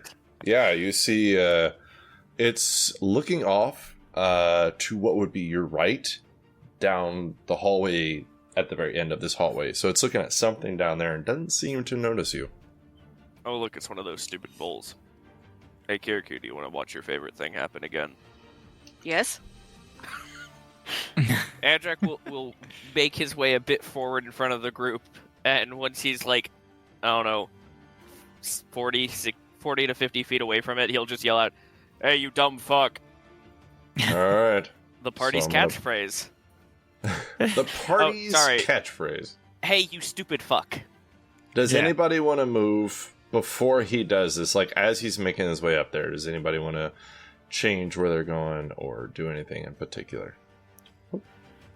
So Andrak is running forward and screaming, he's- "Hey, you stupid fuck!" I believe he's walking and trying not to get its attention until he's 40 feet away. That's what his intention was. Okay. Malachi will probably follow, but 15 feet behind him. All right. Oh, no. Palace will go around the corner and stay behind Malachi. Next to Kyriaki, the deadly one. Anybody else? I'm following behind Andrak in a kind of close range. Kyriaki is Alright. actually going to move up with Castor right behind. Hey, you stupid fuck! Please roll initiative. Oh yeah, I have disadvantage because of my fucking exhaustion. Oh well, It's it all doesn't right. My change roll, anything. my roll was pretty shit to begin with, so I'm not too bothered. It's just rubbing in your face that it could have been better. Yeah, Look, when you're punishing your dog, gotta do it. got to do it. Rub their face in it, you know? Okay. Kirky, what did you get, please? I'm too distracted by Andrak. I got a 7. Ooh. Palace. Oh. That's you. Oh, she got good. Okay. Andrak. Flirtin kicks in. 15. All right. Castor. 9. 9. Malachi. 8. Jesus, y'all. Aldora. 19. Hey, there it is. That's why the rest of us rolled low. Redemption arc. Yeah. Oh, this is a sad initiative. Okay. So, oof, what are we doing here? So Palace, weapons out, starts walking past Aldora and Malachi, and she's like, so are we waiting for the bull? Yeah, I'm pretty sure Andrak wants it to charge him because I think this is the thing that he's doing. I don't honestly know the intention, but I do believe we're trying to draw the bull towards us. Yes. Okay. So she will just stand there. She'll take the dodge action, because why not? Aldora, it is your turn. This is going to be a lot of this because the bull rolled really badly because it's a fucking bull. So, everybody get ready. Aldora, what do you want to do? Aldora's gonna at least get behind Palace and then just end my turn because she wants to see it too. Alright. Andrak, your turn. You want to do anything at all? He will step a little bit more forward, Mhm. and then he'll take the dodge action. That's cheating. Okay, can I do a brace action just to brace it to attack him? I'm kidding. Yeah, you could take the dodge action. I don't think there is a brace action in 5e, actually. And you have to have a spear. Oh, I do have spears, but they're not I out. haven't done that in a long time. That was at 3.5, but if you brace, you got like a damage bonus like a motherfucker when somebody charged you. It was fucking cool. It rarely ever came up, but anyway. Alright. So you are dodging. Dodging Vixen. Okay. So in front of the bull steps this kind of flaming ooze creature that it takes steps, but it also seems to roll under its feet instead of taking, natural steps. And as he steps around the corner, I would like you to please make a wisdom saving throw. Oh, hey, I'm good at those. Is this a magical effect? Yeah. It's not a spell, though. Yeah. Okay. There we go. 14. Ooh. All of us? Or... No, sir. Just Andrak. He's in the range.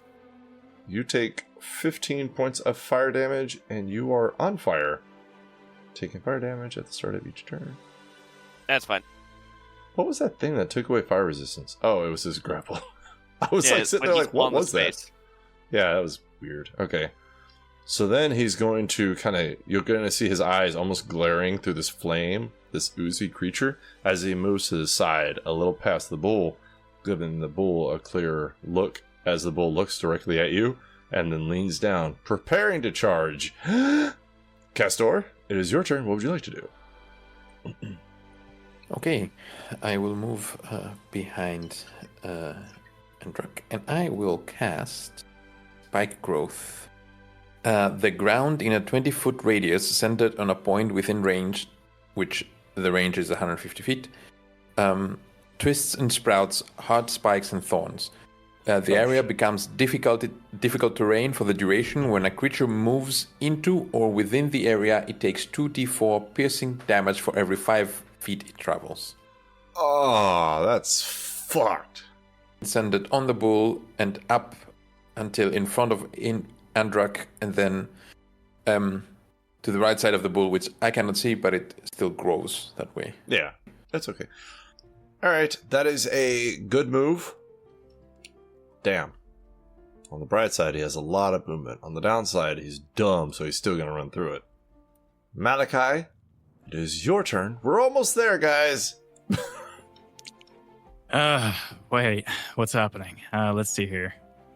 Wow, they're so far away. Andrak is on fire. That's probably not hard to see. No. And you might be able to see the terrain growing spikes in front of Andrak. Okay, Malachi is going to move up, hardening himself through, squeezing between Palace and Kyriaki. Excuse me, pardon me. Let's see if I can reach this dude. Oh yeah, no problem at all.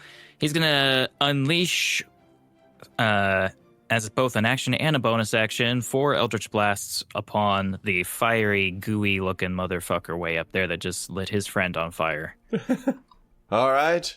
Good luck. He's got a really high AC. 19 for the first one. Yes. 30 for the second one. No. It's too high. 23 for the fourth one. Okay, that's just ridiculous. I mean, third one. I don't know what I'm saying. And 30 for the fourth one. So I'm just gonna assume that all 4 of them hit. Yeah. They're all 4 hit. Okay. And I'll roll damage all together. Jesus Christ. Okay. Just so I know I'm doing the math correctly, 7 times 4 is 28. Yeah. Okay. 56 points of damage. As the small army of ghosts launch 50 feet across the battlefield and start pummeling this gooey, fiery thing. And also, that is my turn. All right. Great. Okay. It is the bull's turn. I don't know. I haven't said this out loud, but I know I told the party. His intelligence is a 5. Do it. So he is going to charge at Andrak, the biggest target he can see, through the spike growth. So, Castor, I need you to roll 1, 2, 3, 4 spaces worth. 8d4. And, yeah, 4 spaces worth, because I believe it's every 5 feet he takes damage. Yes. Yeah. And how much damage is it every 5 feet? 2d4 every 5 feet. He is going to kill himself. A total of 24 damage. That's... Damn. What level spell is that? That is a... I'll tell you. It is a level 2 spell. That is very much worth a level 2 slot. That's a good spell. Alright. Just a curiosity, this is not a third-party spell, right? This come from Cobalt Press or anything? Where can I see it Player's online. That's right from the player's handbook. I'm just joking with you. I only have Player's Handbook, Xanathar, and Tasha's. Okay. From. Alright. Wait until he finds out about the Eldritch Cheese Grater. I mean, Alright. Malachi just threw 4 cantrips doing a buttload of damage. Just put some thorns on the floor and did some caltrops or whatever. And it did minimum damage. I don't think that's that outlandish. It's actually a fair point. My bad. It's actually a very smart move, and congratulations for killing them without even having to do anything about it. That's true. Andrak! Strength saving throw, please. Oh boy. Rolling that one. Come on. Why? Do it. I just want to see him get toppled. 16? Oh, actually, that is a failure. You are knocked prone as this bull Doesn't he need rams to roll into to hit? you. Yeah, hold on. It's 22 to hit. He has disadvantage. What is disadvantage? I dodged. Oh, that's right. Okay, hold on. Yeah, remember you said 20 he to was hit. cheating? That hits, yeah. All Just have right. to make sure. Oof. Can you dodge while prone? I don't think that's ever come up. Hold on. I wasn't prone. Well, no, you are now. She was like, "Oh, goal!" And also, Indomitable. Oh, nice, smart. What is that one again? Oh, that's even worse, actually. If I fail a save, I can re-roll it. Oh, yeah, I haven't used that in a while. And the All right, what was that internet one? seems. Oh, it was 12, even worse. Oh, shit. Okay, yeah. The internet seems to agree that you can, in fact, dodge while prone. I guess that's fair. So I'm going to give him a straight roll because advantage canceled out by dodge. Oh, 27 to hit. Yeah, that hits. Damn. -2. Divided by 2 is math. 13 points of bludgeoning damage as he knocks you down and then just gores into you. I'm sorry, piercing. Barely a pit. But A drop What? in the well. That was that is- barely any damage. That is all he can do. Kyriaki, it is your turn. Andrak is on fire, on the ground. There's a bull above him. Yeah, I wasn't expecting the fire guy. Yeah. Andrak's like, wait, what the fuck? And he looks away for half a second and bowls in front of him. Oh, shit. Ow, Okay, my butt. Okay, I can get up to it. Kyriaki sees all of that happen, and she's a little sad now because Andrak didn't tank the hit, and now she feels like it's her fault because of the stretches. So now she fucking, sprints past both Castor and Malachi, gets up there, and will swing on to the bull. All right. Let's see if you can hit. That first It's hit is a mad. natural 20. I'm God. sorry, that missed. The second hit is a 19, and we'll just... bonus action, Kyriaki's gonna use Rendering Blow Oh my Uh-oh. god. with that natural 20. So let's But you roll get to the- choose which attack it happens on? It's always, one attack, so... Let me read it. Man. I don't think it'll double it, it's just adding an additional bit of damage. Well, So, it gives you the blood, though, doesn't it? it does. That's the man part. Well, my pool is empty again, so it doesn't matter. It resets every 24 hours. It, Yeah, dries up I in my prefer you bag. to hurt yourself than my friends. Oh, okay. That's fair. Alright. That's 31 points. Let me see what I get with my... 5. Aw. That's really low. I think it's just double damage. Okay. That's 61 points, or 62 points then if it's double damage. 2 times damage. Okay, so 62 That's a good damage on chunk, the yeah. first hit. That hurt a lot. He looks real fucking hurt. That's another 9 points of damage from the I second forgot hit. about that. Okay. He is Kyriaki- definitely bloodied. Yeah, Kyriaki fucking swoops up there real fast and just jams her sword into the side of its fucking mouth. Oof. Not enough to kill it, but enough to put some serious damage into his skull.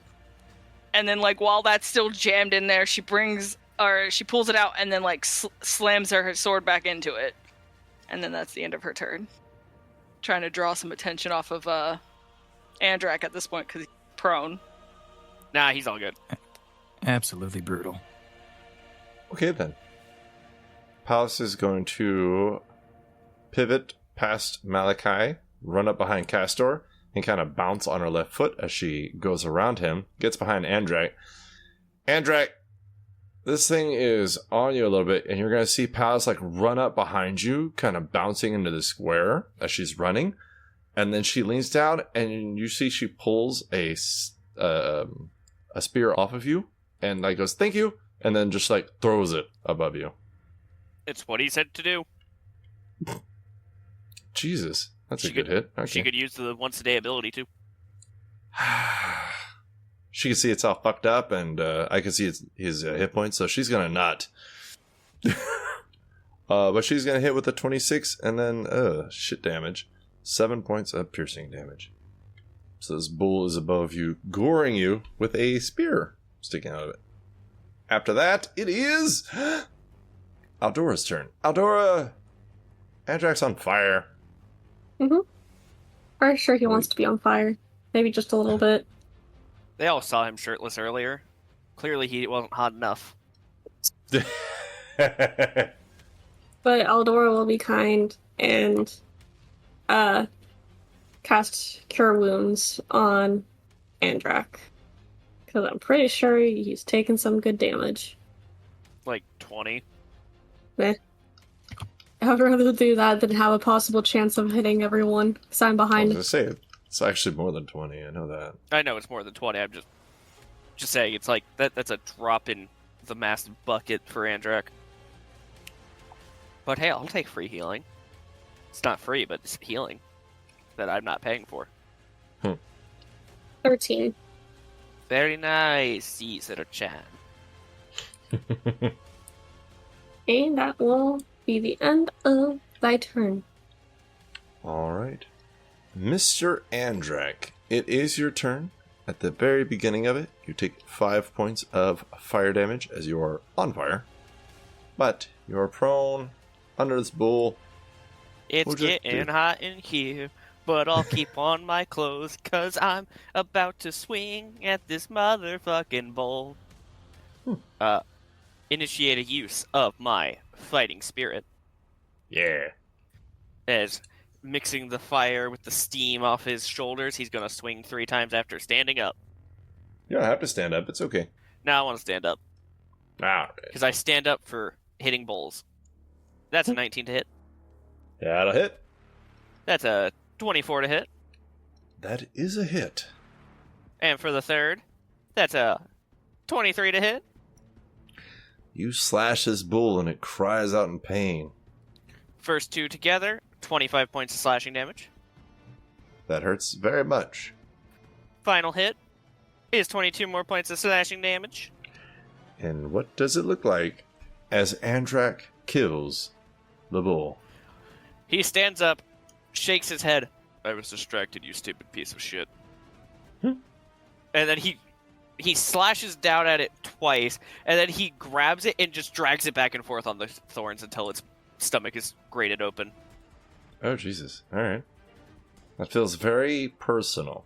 It was very personal. He caught him while he was distracted. He wasn't expecting the fire bitch.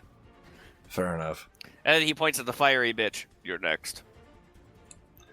The fiery one. And that will be his turn. All right. I was making sure that he can do this to multiple creatures. Kyriaki, would you please make a wisdom saving throw? Oh, I'm not good at those. Why not? Hmm. The fuck? She's pretty smart, just not wise. But I have advantage, and I forgot about that. No, I didn't say I started Fortnite, so that's a 6. You're right. You're not very good at these. I wouldn't lie. Andrak, you see out of the corner of your eye Kyriaki's skin catch fire as she takes 13 points of fire damage, and she is on fire. Gasp. The creature starts floating or hovering, and he moves They fly now? They fly? half his. Yeah, he moves around the corner. You don't know how far. I use counterfly. He's not allowed to do that anymore. Fair enough. I will say, because Andrak, you have a good perception, and it looks like it takes him a lot of concentration, and he's not moving quickly. Make of that what you will. Castor, it is your turn. That thing has disappeared around the corner. Your spiky growth is there. Andrak and Kyriaki are both on fire. I will drop my concentration on the spike growth, so it will go away. That was a waste of an ability. It was a second level, it's fine. We I like will- wasting their abilities. I will move. Should I? I will chase the creature. I can use my bonus action and do a hidden path and just teleport there. Fuck. Alright. As soon as you get over there, you see this fiery creature, excuse me, is 10 feet around the corner, and then on the left, there is a small entrance to a different hallway after about 15 feet. I will take a step back and I will cast Thorn Whip. Damn it. And I believe I have advantage because of my previous crit, right? Yeah. So, first attempt is a 25. Let's see for the crit. No, a 25. It would have been funny to chain roll. What do you mean? Like if you kept getting crits that were giving you crits, that'd have been funny. 25 does it though. I will do 2d6 points of damage. So 4. Uh-huh. And I will pull it 10 feet closer to me. Alright. That puts it right up against you. Yep. Do I roll And something it's on. for its fire? Fire. Not yet. It's at the start of your turn, so ironically, might not make it there. Alright. His, yours, one of those. What is it? It's sort of his turns. Okay. But he just went, so you're probably still good. That's the end It of my depends on what Malachi does. Oh shit, Malachi's way far away. Yeah, Malachi is pretty far in the back. He was taking it a bit safer this time around because he keeps getting complaints that he runs into combat and then dies immediately. So he is going to go ahead and move up to the back of this crowd here, though. You mean constructive criticism? Yeah, complaints. That's what I said. How much cover is that thing getting from the numerous people in my way? Oh god. 2, 4. I'll give it +4 to its AC. Okay, well, I'm sure I could still do something good against him, so I'm going to go ahead and blast him. Yeah, Fucking blast him. 4 times again. Let's see if he likes it this time. 21 for the first attack. Sir, that will hit. Cool. Then I'm going to assume the natural 20 for a 33 also hits. I'm sorry. I'm sure you are. Your guy's going to die. 29 for the third. And 19 for the final one. Everything hits. Cool. Do. You may be able to kill him. So the normal blasts do 47 points of damage. Okay. It's a blob of fire, so it's hard to say how it looks, but you hear it cry out in pain. All right. The last blast is doing base 17 damage, and my D100 roll is a 4. Okay. And 4? The spell... Oh, wait. That's the special one, 1 to 19. Oh, so it does Basically, you do this double damage. double damage. Okay. Yeah. It's So just the spell 47. repeats. Gotcha. That's 34 points of damage in one hit. Yep, so 47 and 34. Okay. So he's at Grand total negative of- 15 hit points. Oh, that's not bad. Yeah. Not terrible. As the spectral versions of Malachi, as normal, kind of move through his entire party and just beat the shit out of the guy. This thing gets whipped, pulled around the corner, and then assailed by 4 spectral creepies. You are out of combat. Kyriaki puts the fire out. Big same. Good call. Good call. All right. I guess we should continue forward then. Are you okay? You were on fire, and then the bull actually knocked you over, which was very surprising from way back where I was standing. I really thought that those couldn't do that to you. I was caught off guard when the fire goop walked around the corner. I didn't see its glow. I was a bit distracted. Kyriaki, are you all right? You were also on fire for a second there. Oh, I'm fine. Andrak, I felt so concerned. I thought that loosening your muscle is what happened, but if you were distracted, then it wasn't my fault. No, I was looking at the fire creature because as it came around the corner, I was caught ablaze. You know, that would surprising. be distracting. Yeah, that's fair. Anyways, let's keep going. Maybe there's more of them hiding around the next corner and you can try again. Around the corner you guys go.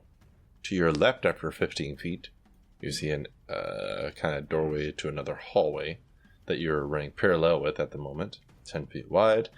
Peeking your head through, left and right, Looks like it goes left for about 15, 20 feet, and then turns left to go maybe back to where y'all guys started. Looking to the right, it looks like it goes maybe 40 feet, and then turns right to keep going maybe parallel with this hallway, because after that little doorway, it looks like it goes about 30 feet, and then curves to the right. Peek around the corners. On the parallel hallway, just double check. We're clear over here. We can come back to investigate further, but let's finish off this path. And Okay. go back in. You guys creep and creep, And then he'll walking slowly as you look around. brace to round the corner so everyone knows he's about to. Alright. And then he'll round the corner. Peek your head around. 25 feet down, it looks like there is a 15 feet wide hallway to the right and the left, and then it keeps going straight ahead. There's an entrance over here. He'll move forward Ah. to about the corner of it. Well, you get to the corner of it. To the left, you see it only goes about 10 feet before it curves off to the left to go back behind you to that hallway that's probably parallel. To the right, Can't really see it yet. And then he'll start rounding the corner. To the right, you see a statue of a woman, naked, bustful, beautiful, smiling, the epitome of beauty and sexuality. And at the same time, in front of her statue, is this creature about 9 feet tall, crustacean shell armor, horns coming out of the back of its head, 4 arms, all very muscular. That's not the worst part, because you fought this before, you've killed this before. By now, it's not that bad of a thing. The bad part is that he stands up, and Aldora, you hear him stand up and say, in Celestial, "Yes, my queen." Oh boy. You know, I could be wrong, but I feel like we'll probably figure out what's happening with that whole thing next week.